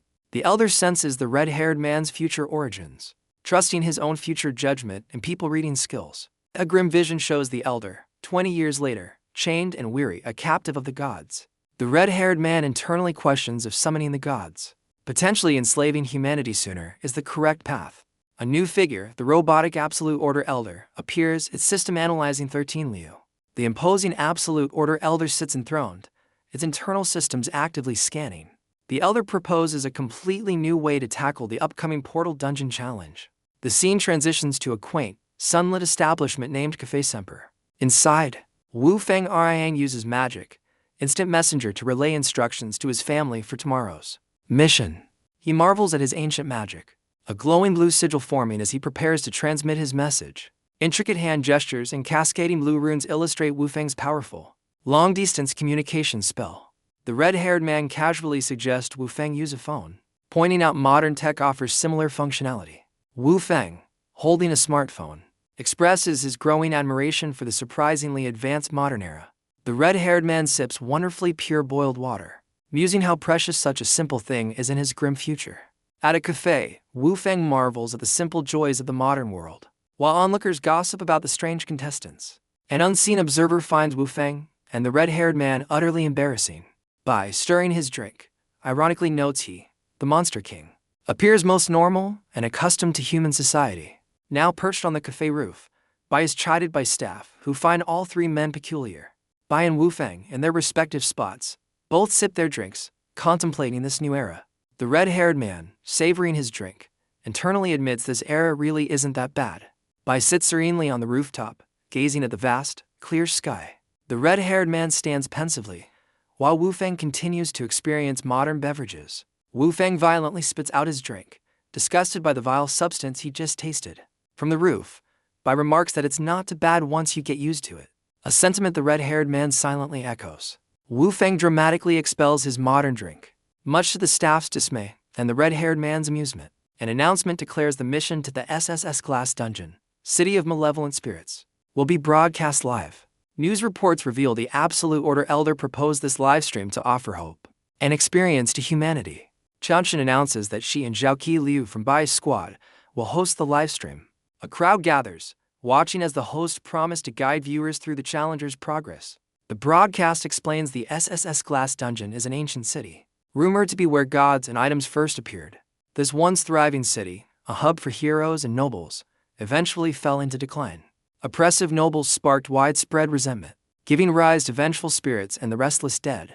Years of war between the city's lord and rebels led to countless deaths and overwhelming despair. The city's destruction birthed a haven for malevolent spirits, where intruders faced near certain death, leaving little intel. The host revealed the God's Portal is hidden in this SSS Glass Dungeon, as livestream viewership surpasses 1 billion. With the mission officially underway, the broadcast shifts focus to the 300 elite hunters taking on this challenge. Hunters gather before a swirling red portal, each implanted with a chip by the Absolute Order Elder for tracking. This technology enables real-time footage and allows viewers to comment, strategize, and support their favorites. Live chat buzzes with anticipation, fear of the vengeful spirits, and even personal ancestral ties to the cursed city. Viewers across the world tune in, some skipping work, as humanity's hope rests on this perilous mission. The camera highlights Bai, the red-haired man, and Wu Feng Arang, with fans already cheering for Bai's squad. As the challengers approach the dungeon entrance, online chatter explodes with questions about this high-level threat. The broadcast announces all 300 hunters are now entering the City of Malevolent Spirits. The mission officially starts. Under a menacing blood-red moon, the hosts deliver bad news. All hunters have been randomly scattered throughout the city. The hosts explain the scattering means every hunter is now on their own, hoping they reunite to find the God's Portal. Viewers are told the Absolute Order Elder has directed the camera to a lone hunter, cautiously scanning an alleyway. The armored hunter stands ready, unaware of a menacing, fiery spirit materializing ominously behind him. Hunter info reveals Lange, a B-class hunter, as online chat praises his courage for tackling an SSS Glass Dungeon. Spirit intel identifies the A-level headsman, a former executioner who demands an organ from those it encounters. The terrifying headsman looms, its chilling voice demanding the hunter leave behind a part of your body, otherwise, leave behind your life. As the hunter hesitates, the spirit lunges, roaring, "Leave your life then." While chat erupts in panic, a blinding red slash engulfs the screen. The headsman seems to absorb energy, uttering a satisfied great. The hunter screams as he's consumed by red light.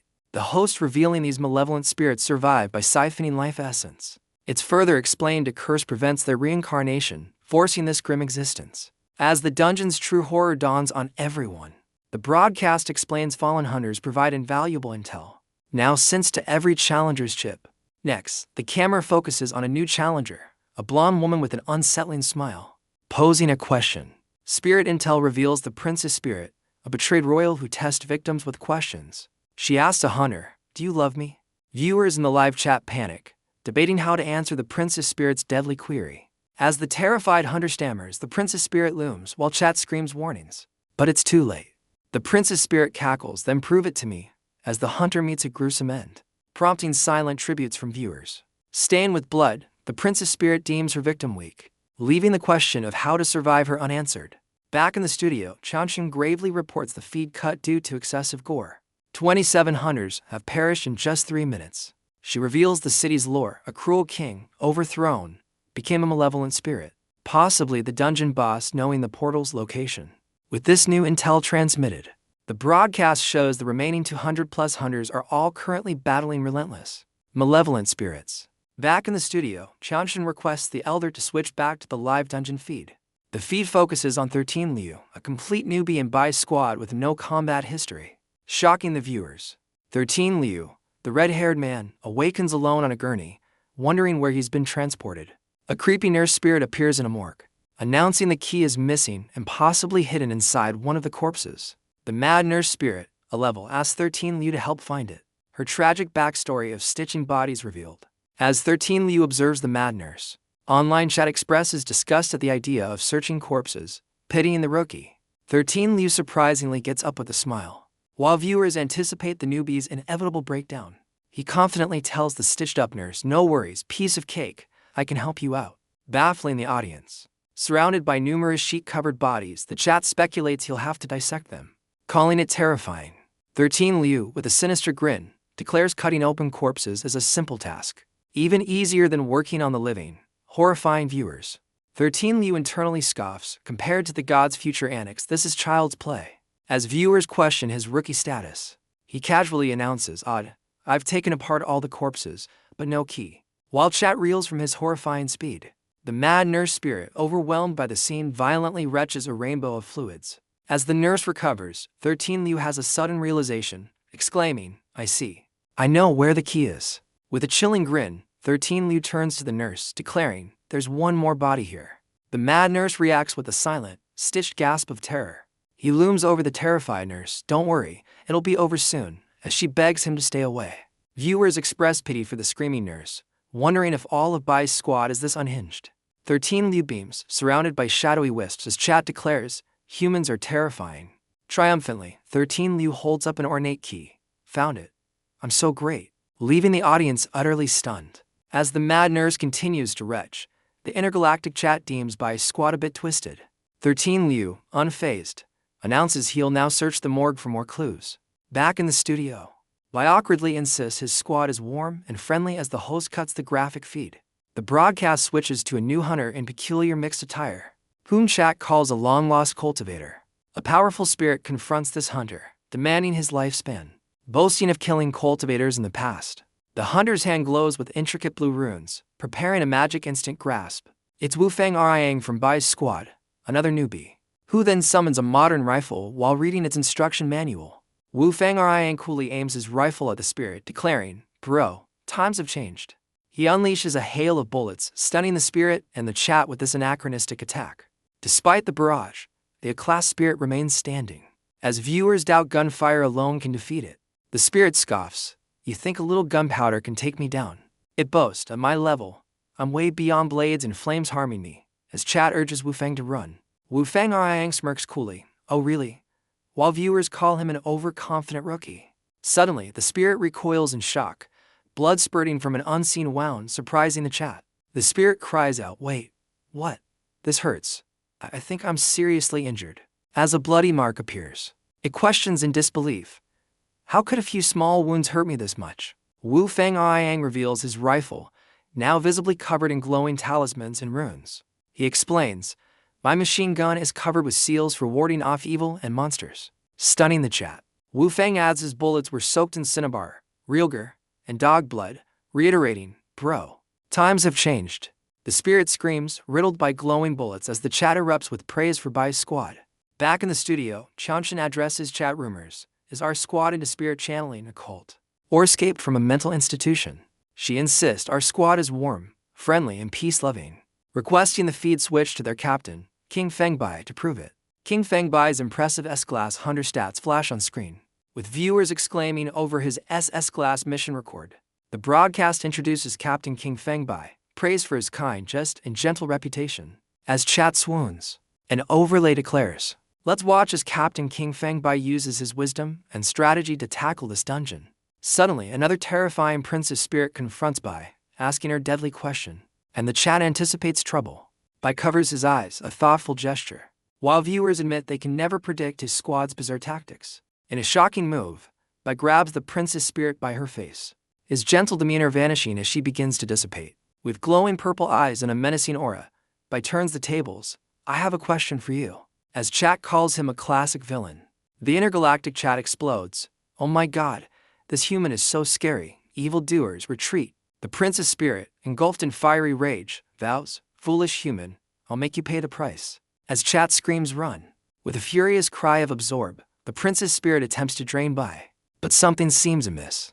Bai, unfazed by the absorption, coolly states, you talk too much. As the spirit marvels at his seemingly endless life force, Bai delivers a swift, powerful blow, interrupting the spirit's attack and sending her reeling with a scream. Standing over the fallen spirit, Bai reveals this SSS glass dungeon is beyond the monster tower's control, chiding her ignorance. Bai muses, I might as well conquer this dungeon, that way I can strengthen the power of the monsters. Bai roughly grabs the spirit's face again, as the chat debates whether he's awesome or too cruel. Tears streaming, the terrified prince's spirit sobs, I'm sorry, what do you want to ask me? I'll give you all the answers. Bai bombards the spirit with impossible questions about the Fermi paradox and gold box conjecture, leaving her begging, just kill me already. Finally, Bai demands, tell me everything you know about the city. Pulling her cheeks as she desperately agrees to talk. The prince's spirit reveals the city was once called City of Divine Grace, blessed by a god's descent. She continues, explaining her great-grandfather, Kingshus, subjected its people to endless, devastating wars. A hero named Ming Wu rose to lead a rebellion against the suffering, but the city still bears scars of the brutal conflict. Though Ming Wu ultimately fell, his spirit is believed to linger, awaiting a chance to overthrow Kingshus. After Kingshus's death, his soul became a relentless curse, enslaving all spirits within the city under a terrifying blood moon. Over a century, the occasional spirits grew in number, eventually outnumbering the living and transforming the city into a malevolent domain. Having answered his questions, the prince's spirit timidly asks Bai if she can now be released. In a shocking, swift movement, Bai ends the prince's spirit's existence with a decisive strike. Bai, his sword still aglow, declares that non-humans are inherently treacherous and spirits deserve no mercy. Meanwhile, 13 Liu successfully uses the ornate key to unlock the morgue door, a creak echoing his progress. Inside the morgue, 13 Liu tells the mad nurse spirit she's finally free to see the sky. The mad nurse, surprised, asks if he's truly setting her free despite her being a spirit. 13 Liu questions the need for conflict, stating they're both natives with their own reasons. He flashes a peace sign, declaring his only wish is for peace in this world. Meanwhile, the intergalactic chat praises King Feng Bai for his cool demeanor and useful intel. Bai turns, asking a lingering presence why it's still following him after all questions were answered. A flamboyant new spirit appears, declaring, I want to follow you. As chat calls the situation weird, she gushes over Bai's power, offering to support him as the new king of the city. Bai simply says, suit yourself. Bai smirks as a menacing, red-armored spirit materializes, thinking another poor thing has come. The armored spirit laughs maniacally. This is getting exciting. As Bai coolly observes its rival, the flamboyant spirit frantically mouths run to the newcomer. As chat swoons over both her and Bai, the red-armored headsman spirit threatens Bai, leave behind a part of your body, or leave behind your life. With a blur, Bai's hand moves, and he declares, oh, then leave an arm behind.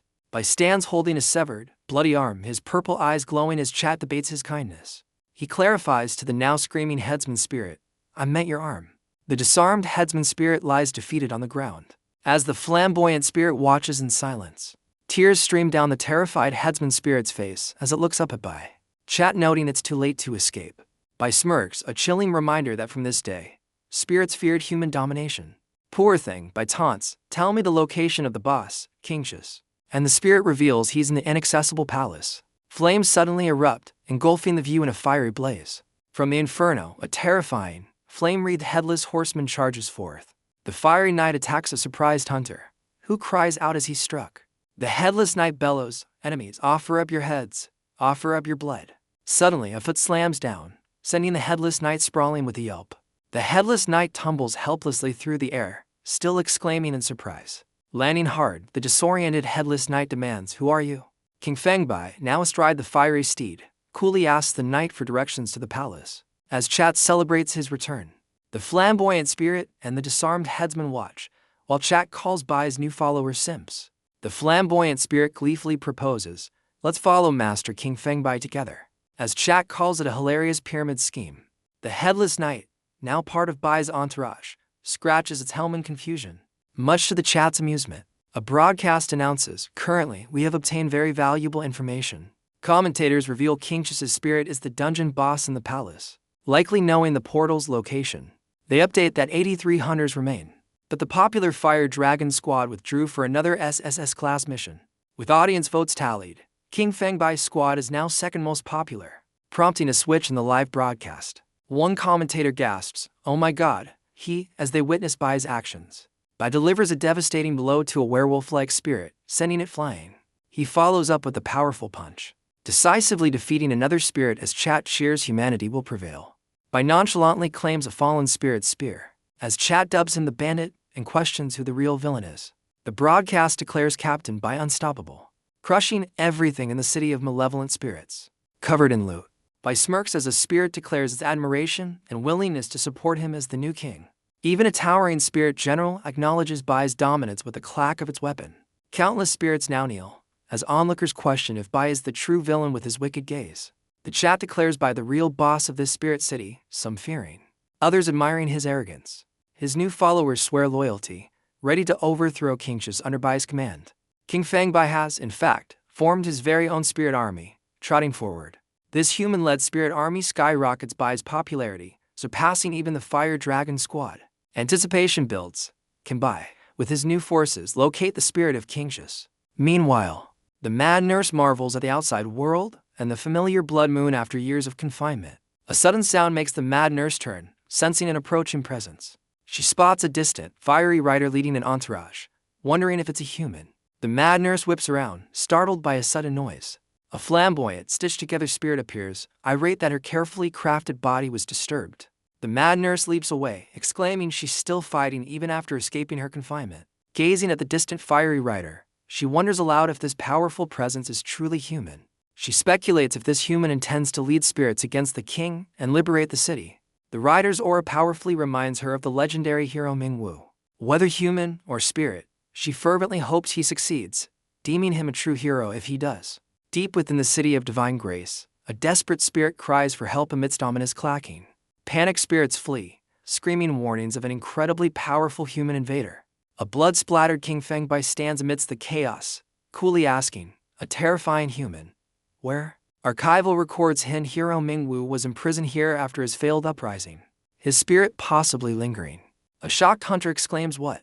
As the implications of this ancient history sink in. Within the library of the City of Divine Grace, chaos reigns under a menacing red glow. Legends speak of a tyrannical first king, a celestial event, and a blood moon engulfing the city. A scholar speculates if this blessing of the gods, the portal, is tied to these ancient omens. A hulking spirit general, envious of human life, bellows for them to rot in this forgotten city. Overwhelmed hunters scream to retreat, unable to match the spirit's ferocious assault. The monstrous spirit general swings its massive hammer, ready to crush the fleeing humans. Suddenly, a majestic, purple glowing halberd slices through the air with a powerful whoosh. The deadly weapon strikes true, and a fallen hunter gasps, "We're saved." As their assailant is struck down, hunters and spirits alike look up, exclaiming, "Look, who is it?" The massive, blood-red moon dominates the sky, casting an ominous glow. A lone figure stands silhouetted against the moon as text declares, "The protagonist has arrived." Bai, eyes glowing, commands, "Follow me," so both humans and spirits can find peace and freedom. A hunter gasps, "Look, an army," then corrects himself, "No, this is." A spirit knight rallies everyone, "Join us, follow King Fengbai, and let's liberate the city." The Mad Nurse marvels, an army of spirits and hunters. What is the origin of their leader? A news broadcast reports hunters are near the palace, crediting King Fengbai's leadership. The commentator elaborates, "By united spirits and hunters for a joint attack on the palace." On screen, commentators reveal Bai's squad has now surpassed the Fire Dragon squad in popularity rankings. The broadcast highlights King Fengbai's individual popularity, now surpassing even the Fire Dragon squad's captain, Yang. Commentators announce a scene switch to the royal palace in the City of Divine Grace, urging viewers to cheer. Excitement builds as the final showdown nears. With King Chus's imposing figure and chat demanding his defeat, the combined army advances, fueled by cries to defeat the king's spirit and liberate the city's souls. Bai scoffs internally, "Liberate the souls? Reincarnation? I would never do that." He reveals his true goal: defeat the boss, control the dungeon, and empower his monsters. while also noting his squad mate's absence. A flashback explains that 1,000 years ago, the people furiously attacked a statue of the brutal king. A close-up shows the weathered, imposing stone statue of the ancient king, bathed in an ominous red glow. Enraged citizens, led by a fiery-eyed woman, scream he ruined an entire city. Let's all destroy it together. The united front of hunters and spirits stands ready, with chat buzzing about the impending SSS Glass boss fight. A spirit reveals the palace is protected by a deadly barrier that drains human lifespan. As spirits lament their lack of lifespan, Bite touches the barrier, questioning its power. Suddenly, the barrier overloads, with cries that it's bursting from an excessive lifespan. Onlookers marvel, questioning if Bai possesses a secret art, mistaking his power for righteousness. With a brilliant flash, the barrier shatters, and Bai triumphantly declares the way open. The crowd erupts, praising King Feng Bai's squad as far superior to the Fire Dragon squad. Bai smirks, unimpressed by the fickle nature of public opinion that shifts so easily. The united front of hunters and spirits charges forward into the now accessible palace. Deep within, the SSS Glass boss, Spirit Kingshus, awakens. A monstrous figure who doomed countless souls. The army readies its assault, calling Kingshus an ugly monster, eager for the final battle. Kingshus, radiating malevolence, roars kill, as his spectral forces surge forward. A close-up reveals the king's hand adorned with magnificent, power-infused rings. Suddenly, attacking spirits find themselves immobilized, crying out in confusion and fear. The Spirit King stands imperiously, his golden scepter crackling with dark energy. With devastating ease, Kingshus unleashes an attack, scattering his foes in an instant. Onlookers recognize the terrifying might of an SSS Glass entity, where simple moves carry immense power. A defeated hunter despairs we're no match for even one of its moves. Going in again would just be suicide. The attacking force is decimated, proving numbers are futile against such absolute strength. An observer notes Kingshus' spirit controls the city, yet senses a faint, unsettling monster aura. Bai considers this, as the mad nurse insists her great-grandfather, Kingshus, couldn't be a monster. Bai reveals his true ambition, defeat the SSS Glass boss, and the city will choose him as its new leader. Kingshus unleashes a deafening roar, his maw glowing with crimson energy. Amidst the chaos, Kingshus bellows for his forces to prioritize survival. As hunters urge each other onward, the overwhelming might of the king sends hunters flying, despairing at their powerlessness. Terrified hunters flee, unwilling to face death again, while Chat mocks their retreat. A purple glowing foot steps forward decisively, signaling a change in the tide. Bai lands a devastating punch on Kingshus, as Chat erupts with justice descends. Onlookers, both spirit and human, stare in disbelief, shocked by Bai's incredible power. Kingshus recoils, stunned by the force of Bai's unexpected counterattack. With a mighty swoon, Bai sends Kingshus hurtling backward, leaving everyone astounded. Kingshus, recovering, seethes, "Who dares to treat me this way?" As onlookers cheer Bai's unbelievable move, Bai stands resolute, his name echoing as a fan declares, "Tonight, King Feng Bai will be known across the world. Be my husband." With a crackling impact, Bai lands another devastating purple energy blow on the astonished Kingshus. Shattered fragments fly as the crowd wonders, is King Feng Bai really in S-Class? Is the King Spirit really in SSS Class? The sheer force of the impact impresses everyone, highlighting the stark contrast in their perceived power levels. Spirits and hunters alike are awestruck, one exclaiming, "Oh gods, let me be reborn as him in my next life." A female admirer with literal hard eyes gushes, "He's so cool." The same admirer, completely smitten, makes a heart gesture, captivated by Bai's display. To onlookers, unimpressed, remark, "So the legendary SSS Class isn't all that impressive after all." A mysterious voice ponders, as expected. The secret prisoner held in the deepest part of the dungeon is. The mysterious voice reveals the dungeon's deepest secret, the chained spirit of the hero, Mingwu. But the golden figure corrects him. "Who are you?" "I'm Shis, the king of the city of divine grace." A shocked young man exclaims, "You're Kingshus, the hero who fought tyranny." The chained king recounts his past, a leader against invaders, captured. His loyal spirit now imprisoned. Records reveal Kingshus fought bravely but was outnumbered, captured, and secretly held until death. To control the city and deflect blame, the victorious invaders hatched a devious plan. They twisted history, blaming their own atrocities on the noble Kingshus. The true Kingshus pleads, "Young man, break these chains, my people need me." The youth gasps, "If the real Chis is here, then who or what is in the palace, tormenting souls?" Meanwhile, Bai stands victorious over the defeated king, declaring, "You're no SSS Glass spirit. Confess, or be dust." The defeated king chuckles, "Hee, you guessed it right, so Bai stares down the imposter, whose single red eye glares with sinister intent. The imposter demands, "Leave behind your most important thing and facilitate my transformation." It reveals its plan: "You killed me, but your emotions and desires will revive me, stronger than before." Bai smirks, purple energy swirling. "Unfortunately, I have no emotions or desires to offer." Suddenly, Bai feels a familiar, unsettling sensation, like something bursting from his mind. He recalls the malicious chessboard, where spirits thanked him despite knowing his monstrous nature.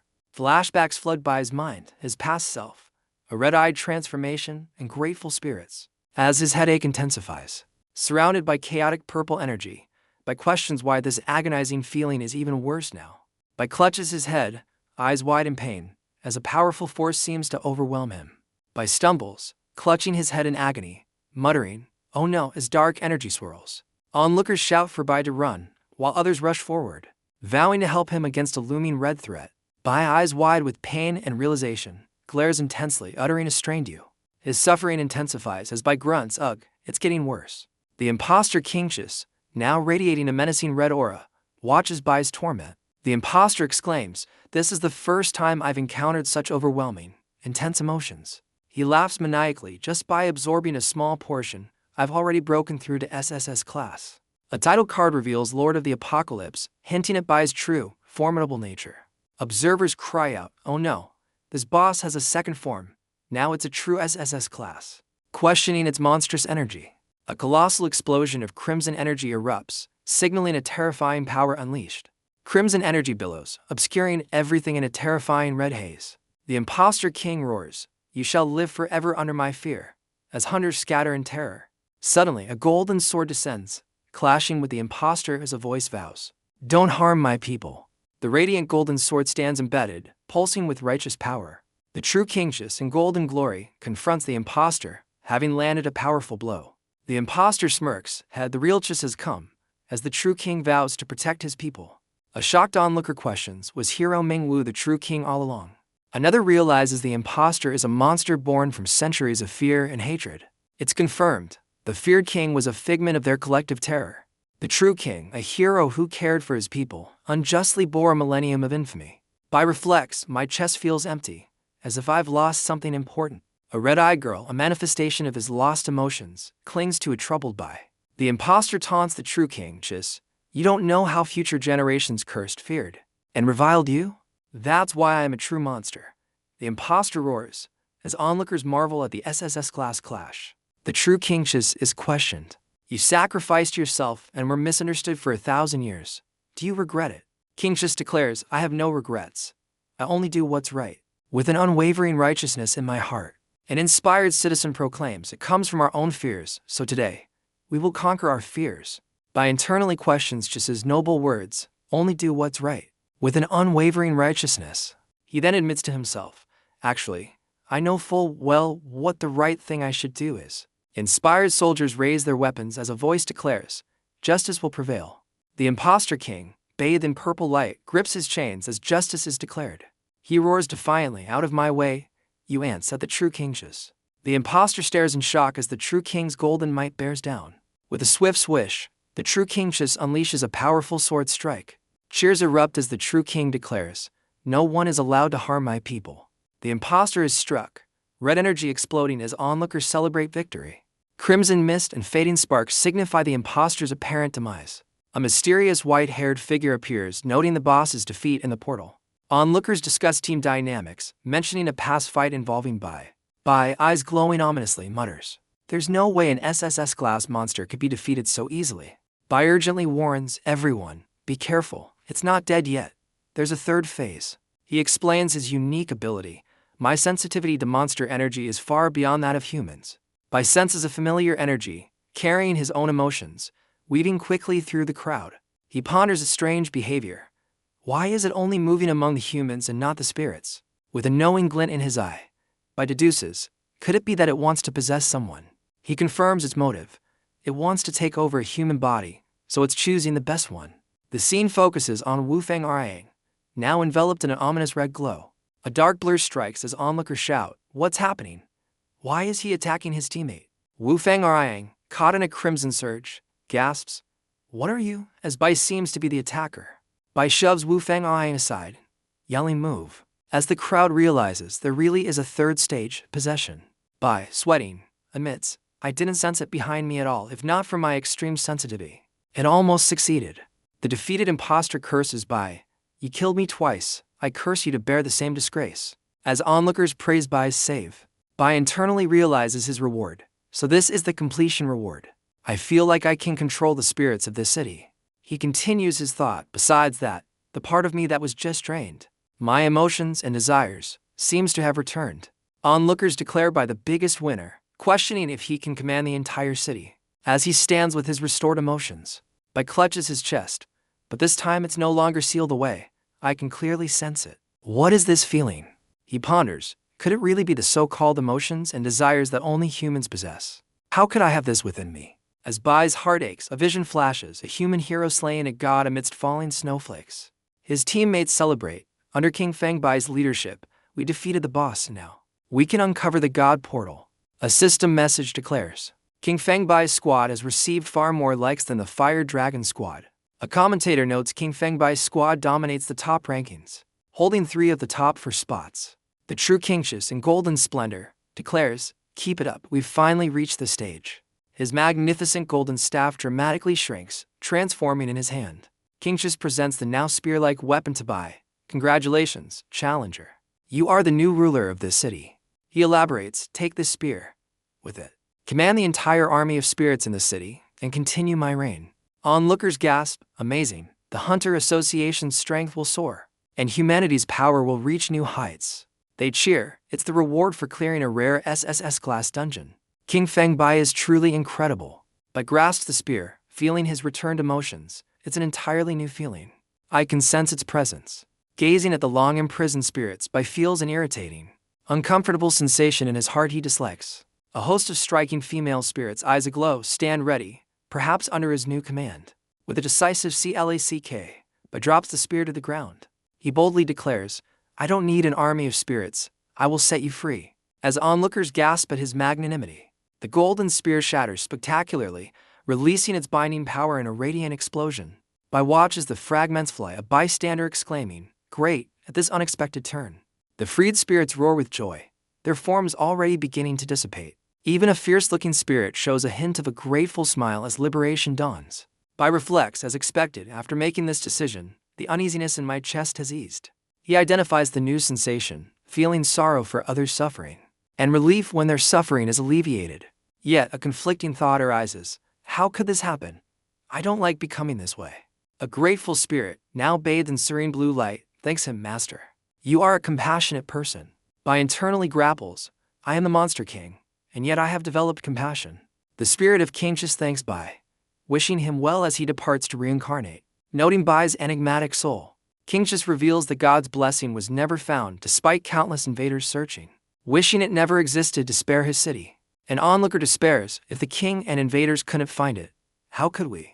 Another teammate groans, all that fighting, and the intel was completely useless. Wu Feng Ayang questions Kingshus, who confirms invaders meticulously scoured every inch of the city. The mysterious white-haired man reappears, scroll in hand, declaring the god portal has been obvious all along. As onlookers marvel, he reveals his library research. The blood moon's appearance aligns perfectly with the descent of the god's blessing. He further explains, I consulted descriptions of this city from travelers 1,000 years past. Historical records show, he states, the city of divine grace, black fogged outside, holds a blood moon within. He deduces, so, when the god's blessing arrived, dark clouds and miasma shrouded the entire city. The shocking truth is revealed. What you all saw as the blood moon was actually a massive spherical portal. Kingshus' spirit confirms, in my era, this blood moon was an auspicious sign. As another realizes it's the blessing itself. A mysterious voice praises 13 Liu for guiding them, stating humans must now activate the portal for the god's descent. Ominous figures loom as an M77 administrator declares, we're about to invade this planet. While another gleefully anticipates more slaves. Hunters with flying skills are commanded, charge, if it's a portal. We can summon the gods and wipe out the monsters. Suddenly, a winged figure intervenes, desperately shouting, you can't open the portal. The hunters, annoyed, accuse her, are you trying to steal our credit? We're one step from summoning the gods. She urgently warns, the gods are no good. Once they descend, they'll completely enslave this planet. A hunter scoffs, they're called gods because they bring salvation. This is decided by humanity. Not a rookie. The winged woman admits, you'll think I'm crazy if I explain. She declares fiercely, so, I'll stop you and destroy the portal completely. I watches silently as the winged hunters ascend towards the blood moon. A sudden, grainy static fills Bai's vision, a flicker of an old memory. A powerful voice echoes in his mind. Young man, break my chains. I must save my people. The vision reveals a majestic, golden-bearded figure, bound but resolute. The ethereal chains begin to shatter with a brilliant, golden light. A younger, red-haired figure asks the chain man, you know how they've slandered you. The golden figure replies, I do what's right, then tells Bai. You face the same dilemma, scorn for doing good.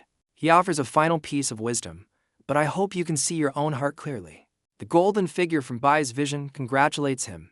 Congratulations on finding your true self. Back in the present, a hunter dismisses the winged woman's plea. Why would we listen to a kid like you? He fiercely declares, move aside, we're summoning the gods for humanity's future. The red-haired 13 Liu roars defiantly as onlookers curse him for obstructing the god portal. Winged hunters ascend, shouting, don't interfere. Humanity's future can't be ruined by you. 13 Liu unleashes a powerful strike. As astonished hunters question his motives and immense strength, he soars, demonstrating incredible fire and poison dual mastery, shocking everyone with his speed. An onlooker admits, even though he's a bad guy, he's undeniably amazing. 13 Liu scoffs, I told you, no one gets through as others demand an investigation into him. He reveals his experience. I've lived through war and slavery. I'm the top star player 20 years from now. With a rallying cry, the hunters prepare to charge. A hunter commands, everyone, attack together, to overwhelm 13 Liu. An onlooker pressures Wufang Aiyang, aren't you going to claim the portal? He tempts Aiyang, summon the gods, and you'll become a hero to humanity. The same person then questions Bai, you seemed interested before, but now you just stand here. He speculates, you must have gotten some information I don't know about, right? Bai advises Aiyang, I hope you don't trust the gods, too many uncertainties surround them. 13 Liu approaches Bai for a private chat, revealing he's hacked the livestream for confidentiality. The hijacked livestream now plays an M77 star system advertisement, a quirky interlude. 13 Liu confides in Bai, Monster King, I want to destroy the portal, please don't stop me. 13 Liu confidently tells Bai, without you and him, the other hunters combined are no match for me. Bai, eyes glowing, retorts, you know my identity and possess an advanced system. Bai questions, you're suspicious. Why should I, the Monster King, listen to a human? 13 Liu offers a deal, trust me, and I'll share vital information. Bai internally questions 13 Liu's use of R, wondering if he means both monsters and humans. A voice in Bai's mind scoffs, humans don't deserve comparison to monsters. 13 Liu fiercely battles hunters, unleashing a torrent of fire and poison. A cry of pain echoes as 13 Liu's devastating attack finds its mark. Onlookers gasp, 13 Liu is stronger than an SSS glass hunter, so powerful. Though injured, 13 Liu vows, I'm destroying this portal today, no matter what. As insults rain down, 13 Liu, bloodied, vows, I will make sure the gods can never descend on this planet. He roars, recalling a god's threat, damn humans, I will kill him. Whether it's now, or 5 years from now. The blood moon portal pulses with unstable, fiery energy. As a hunter calls him insane, 13 Liu retorts, I'm not number 13. While facing a creature, he declares, I wasn't born to be a slave as a brilliant explosion erupts. With glowing red eyes, he screams, I have a name. No one knows I am the true hero. 13 Liu unleashes a blinding attack, knowing, after today, every person of this era will curse me. He accepts his fate, but it doesn't matter. A true hero only does what's right in their heart. His resolve hardens. I don't mind bearing the curse of 1,000 years. A cataclysmic blast rocks the sky as 13 Liu strikes the portal. Onlookers cry out in despair as the portal is destroyed, questioning where Bai and Aiyang were. 13 Liu, now branded an eternal sinner, laments that the world curses his codename, not him. He muses that, despite the infamy, no one actually knows his real name. A narrator reveals this was a replay of events from 3 days prior. An official report states 13 Liu's actions cost humanity its only counter to monsters. The report continues, noting his true motives are still under investigation. However, it's confirmed he committed grave crimes against humanity and society. Though 13 Liu is now dead, public outrage against him remains immense. A news anchor declares he'll be an eternal sinner, as a statue of him is defaced. People viciously attack the statue. blaming him for the gods not descending and their continued suffering. The crowd's fury continues, demanding 13 Liu's statue be destroyed. Onlookers discuss the chaos, noting reporters have besieged Hunter HQ and questioned 13 Liu's sanity. A narrator likens 13 Liu's fate to a legendary king, cursed for a millennium. Bai observes the unfolding events, an unfamiliar discomfort stirring within him. He internally questions if this strange feeling is the human emotion called sorrow. Elsewhere, a hunter named Zhao Qi plucks flower petals. His confession plans to Qianshan now complicated by the squad's turmoil. A female colleague reveals she's long known about Zhao Qi's feelings for Qianshan. She enthusiastically supports their match, citing their complementary fire and poison attributes and top-tier talents. The colleague even imagines their future child inheriting Qianshan's red hair and dual elemental powers. Zhao Qi is stunned by her detailed fantasy, as another squad member shivers from the awkward intensity. As one hero falls, a narrator hints another is poised to rise. The focus shifts, spotlighting Wufeng Aang. Aang recalls visiting the City of Divine Grace Library, seeking more than just portal truths. He clutches ancient scrolls, a determined look on his face. Aang reveals his search uncovered rare information about the Monster King. Meanwhile, reporters swarm a press conference, demanding answers about 13 Liu from the Hunter Association president. A news anchor transitions to an on-site reporter for live updates. The reporter immediately questions why 13 Liu destroyed the God Portal. A barrage of questions targets Bai's squad, linking them to 13 Liu and other suspicious incidents. The Hunter Association president deflects, stating only his trust in all association members. The Hunter Association president maintains a resolute expression under pressure. He declares, "They are heroes who risk everything for the sake of all humanity." The president reveals his trust in the Time Reversal Elder's judgment regarding 13 Liu.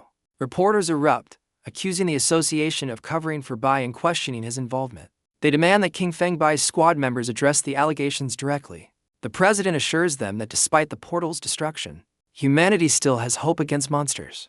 A reporter brings up traditional methods, sealing or challenging the Monster Tower, the latter forbidden since Shaolin's death. The Monster Tower's top floor remains undefeated, with no challenger ever returning alive. Suddenly, Aang steps forward, confidently stating he will challenge the tower, but with one condition. The narrator identifies Aang as a member of both his prestigious family and Bai's squad. Reporters are stunned as Aang's bold declaration to challenge the Monster Tower echoes. One reporter muses, is Bai's squad trying to redeem themselves? Perhaps they're not so suspicious. Another interjects, reminding everyone that the death rate at the Monster Tower's top floor is 100%. A female reporter exclaims, "No one has ever succeeded. Wufeng Aang is walking to his death." The president firmly states, "Even the immortal Shaolin failed. I forbid any hunter from this challenge." He directly addresses Aang, "You are choosing death for no reason, Wufeng Aang." Aang calmly holds up a talisman, which ignites with a blue flame. He explains, "The Monster King guards the top floor. That's why no one succeeds." Elsewhere, Qianshan clutches a glowing pendant, a sudden unease washing over her. Aang smirks confidently at the shocked crowd, but right now, the Monster King isn't there. The crowd erupts, questioning the reliability of Aang's shocking claim. Hope flickers as one reporter exclaims this could be humanity's golden opportunity. Aang elaborates, because the Monster King has left the tower, the Monster King is. He points dramatically, as Qianshan and Zhao Qi watch in stunned silence from the audience. Aang's finger aims directly at King Feng Bai, standing amidst the bewildered press. A reporter scoffs, "Mr. Aang, you jest. The Monster King in human form is Bai transforming." The reporter presses, "Do you think hunters can't detect such a transformation?" The president angrily accuses Aang of slander and sowing discord among humans. Aang calmly unplugs a mystical-looking green gourd he's holding. He reveals this gourd is rule-based, call the correct name and it sucks the person in. Aang's voice rings out, "Monster King. I call your name, you dare answer." Qianshan thinks desperately, "Don't answer," as Bai stares ahead, impassive. Bai questions the gourd's power. "What if you'll trap me regardless of my answer?" Aang smirks, unfazed. "Then, how about trying this?" He brandishes a glowing sword fragment. This item has immense destructive power against monsters. "Can you withstand my full strike?" Qianshan's eyes widen further, her hand clutching her pendant in rising panic. Bai remains silent, an internal voice urgently warning, "Don't agree to him, Monster King." Aang continues, "HMPH, your strength is evident for all to see, whether human or monster. No one could withstand your strike." He leans in, sword fragment glinting, "With your arrogance, you wouldn't avoid this. You're panicking, aren't you? Qianchen forces a strained smile, a bead of sweat trickling down her temple. Bai retorts, Wu Feng Ariang, your words are baseless speculation without concrete evidence. Ariang reveals a blue aura. This is lost mind reading magic, activated when I arrived. Effective only on weaker individuals. He continues, my target was Qianchen Li, rumored to be King Fengbai's sole follower. Ariang clarifies, I wasn't forcing the Monster King. I was reading Qianchen Li's thoughts. As Qianchen reacts in horror, Ariang taunts Bai, Monster King. You shouldn't have saved her at the Ariang place. Qianchen suddenly collapses, eyes closed, as Bai watches stoically from behind. Zhao Qi rushes to catch Qianchen, crying out her name in alarm. Zhao Qi glares, Qianchen fainted. Wu Feng Ariang, what dark magic did you use on her? Zhao Qi's furious accusation hangs in the air, his concern for Qianchen palpable. Ariang scoffs, sword fragments still in hand, faking a faint. A clever trick. Ariang suggests, or maybe she's just too weak to endure such prolonged mind reading. Someone shouts, nonsense. Mind reading has been lost for over 1,000 years. They continue. How can you guarantee those thoughts weren't tampered with? What evidence do you have? Zhao Qi interjects, my ability dispels supernatural power. Bai remained human twice. How could he be a monster? Ariang coolly replies, I don't need to convince the public. Only myself of the Monster King's identity. Ariang, blue flame flickering, declares with the Monster King outside.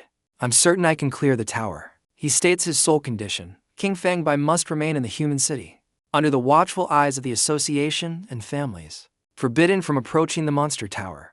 A reporter gasps he actually wants to challenge the Monster Tower alone. Is Wu Feng Ariang out of his mind?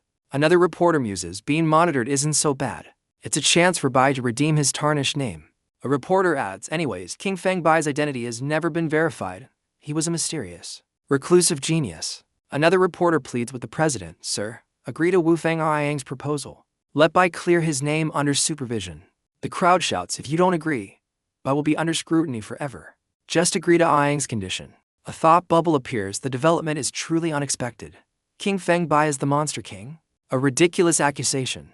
Reporters discuss Ariang challenges the tower alone, but just needs monitoring. This verification seems simple. The crowd murmurs, Bai is the Monster King sounds absurd. But what if it's true? Why not try Ariang's way? Bai stands silently, considering the mounting pressure. With Zhao Qi and the still fainted Qianchen nearby. Bai turns slightly, a calm resolve on his face, and declares, fine, I agree. Ariang watches Bai intently, his expression unreadable, long white hair framing his face. Ariang thinks, HMPH, bluffing is useless. You're pretending to be calm. But I know you're the Monster King. Bai reminds Ariang, back in the palace, during King Chu's third phase, it tried to possess you. And I saved you. He questions Ariang's betrayal. Yet now you're targeting me. Is this how you repay me? Human nature is truly complicated. Ariang retorts, Monster King, you don't understand human emotions, nor the greater cause I carry. For humanity's future, I'll sacrifice everything. Bai, a red glint in his eye, coolly states, oh, in that case, I have no burden on my conscience. A sinister smile plays on Bai's lips as he tells Ariang, enjoy walking to your doom. Ariang throws his head back and laughs, a wide, mocking grin on his face. He taunts Bai, I hope you're still this tough after you see me clear the Monster Tower. An announcement declares a synchronized live broadcast under the Absolute Order Elder's power. For all to witness. The broadcast will feature Wu Feng Ariang's full attempt to clear the Monster Tower. Simultaneously, a live feed will show King Fengbai under strict, constant surveillance. An official notice declares King Fengbai's monitoring will be a joint effort by the Ariang family and the Hunter Association. Cameras confirm the individual under surveillance is indeed King Fengbai, not a decoy.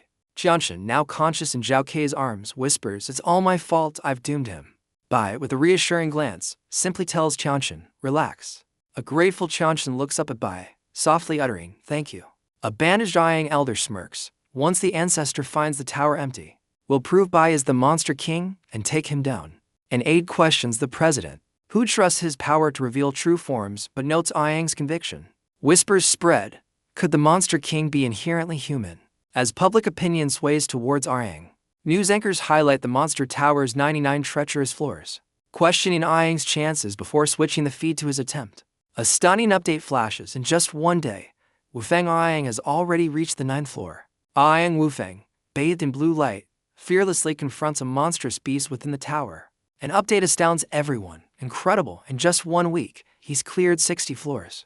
rivaling Shaolin's legendary pace. Commentators praise Wu-Feng Aoyang as a rare genius, especially aided by those item fragments. Shockwaves spread as Aoyang reaches the 98th floor in half a month, shattering Shaolin's record by 10 days. The public marvels he shattered the Monster Tower speed record. Aoyang is this era's #1 powerhouse. Meanwhile, Bai, with a knowing smirk and glowing purple eyes, asks, "Monster King, did you call me?" A disbelieving cry erupts from an unseen source. "What? This is impossible." The bandaged Aoyang elder screams in terror, "The Monster King! The Monster King is on the top floor." A realization dawns on an observer watching Bai. So, it turns out we've all wrong King Feng Bai. Bai, still under surveillance, calmly states, "But now, Mr. Aoyang might be in danger." A panicked voice exclaims, "Oh no, everything was a misunderstanding. Wu-Feng Aoyang might lose his life."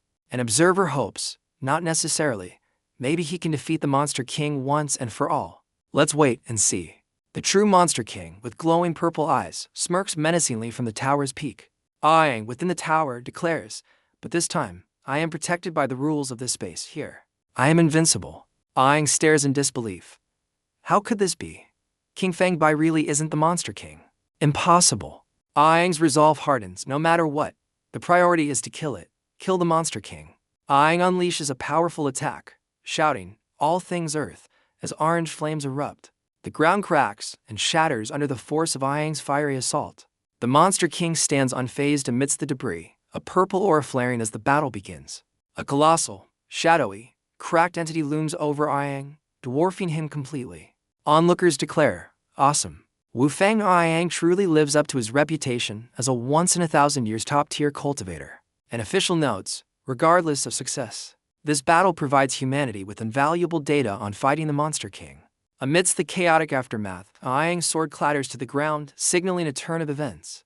The true Monster King stands serenely amidst the destruction, looking down upon his challenger. With a confident smirk and glowing purple eyes, the Monster King gestures with a clawed hand. Aoyang stares in disbelief as the Monster King casually reaches for his fallen, talisman-adorned sword. The Monster King's stats flash on screen, HP and SP at an astronomical, seemingly infinite, 999,999. 999. A shocked observer gasps, "What? Permanent health lock, infinite magic power. This is the Monster King." The bandaged Aoyang elder cries out in despair. Could it be that the Monster King is invincible? Completely unbeatable? A grim-faced official realizes no wonder Shaolin failed. We must strive to seal the Monster Tower. No more humans should die in vain. An onlooker screams in terror, "Wu-Feng Aoyang, run. The Monster King is not something you can defeat." Aoyang, defiant, retorts, "Impossible.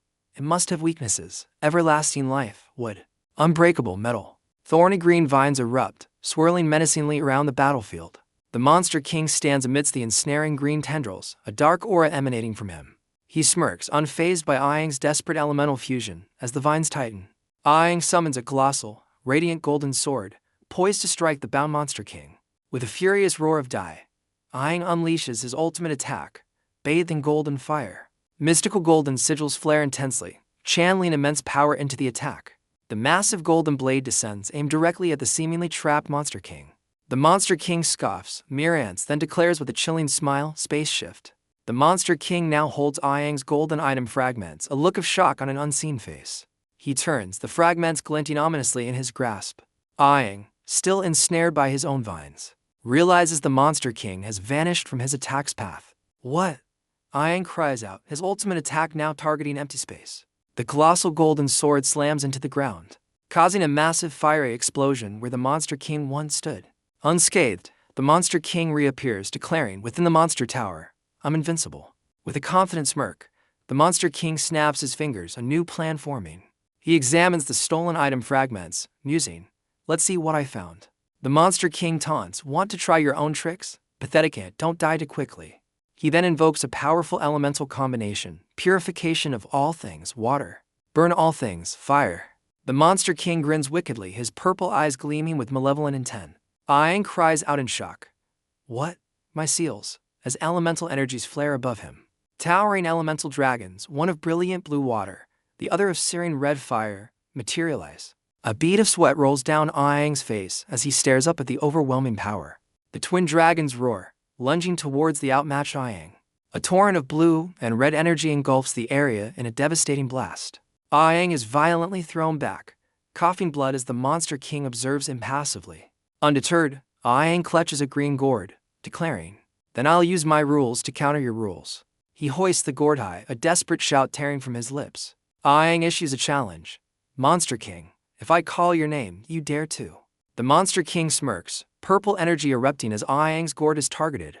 With a swift shoom, the Monster King unleashes his power against the artifact. Aang watches in horror as his precious gourd cracks and shatters under the Monster King's foot. Impossible, Aang thinks. That was an indestructible immortal item. His face contorts in disbelief and utter shock at the gourd's destruction. Suddenly, the Monster King is behind Aang, whispering, "In the City of Divine Grace. You owed me a life, now. I'm taking it back." Aang gasps, "King Fengbai, impossible," as blood spurts from his mouth. The Monster King effortlessly lifts Aang's own sword, preparing a counter. In the Monster Tower, the king declares, "Nothing can harm me, not even item fragments."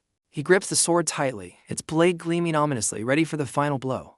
Aang internally laments, "Why did it come to this? I should never have recklessly challenged the Monster Tower." His regret deepens. "No, from the very beginning, I shouldn't have doubted King Fengbai.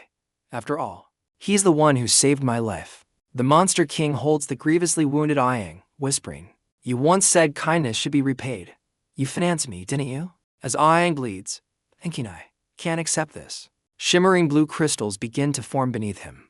Now seated on a grand throne, the Monster King cradles the fading Aang above a field of sharp blue crystals. The Monster King smirks, noticing the live broadcast. "Oh, is the broadcast still on? Perfect. I have something to say."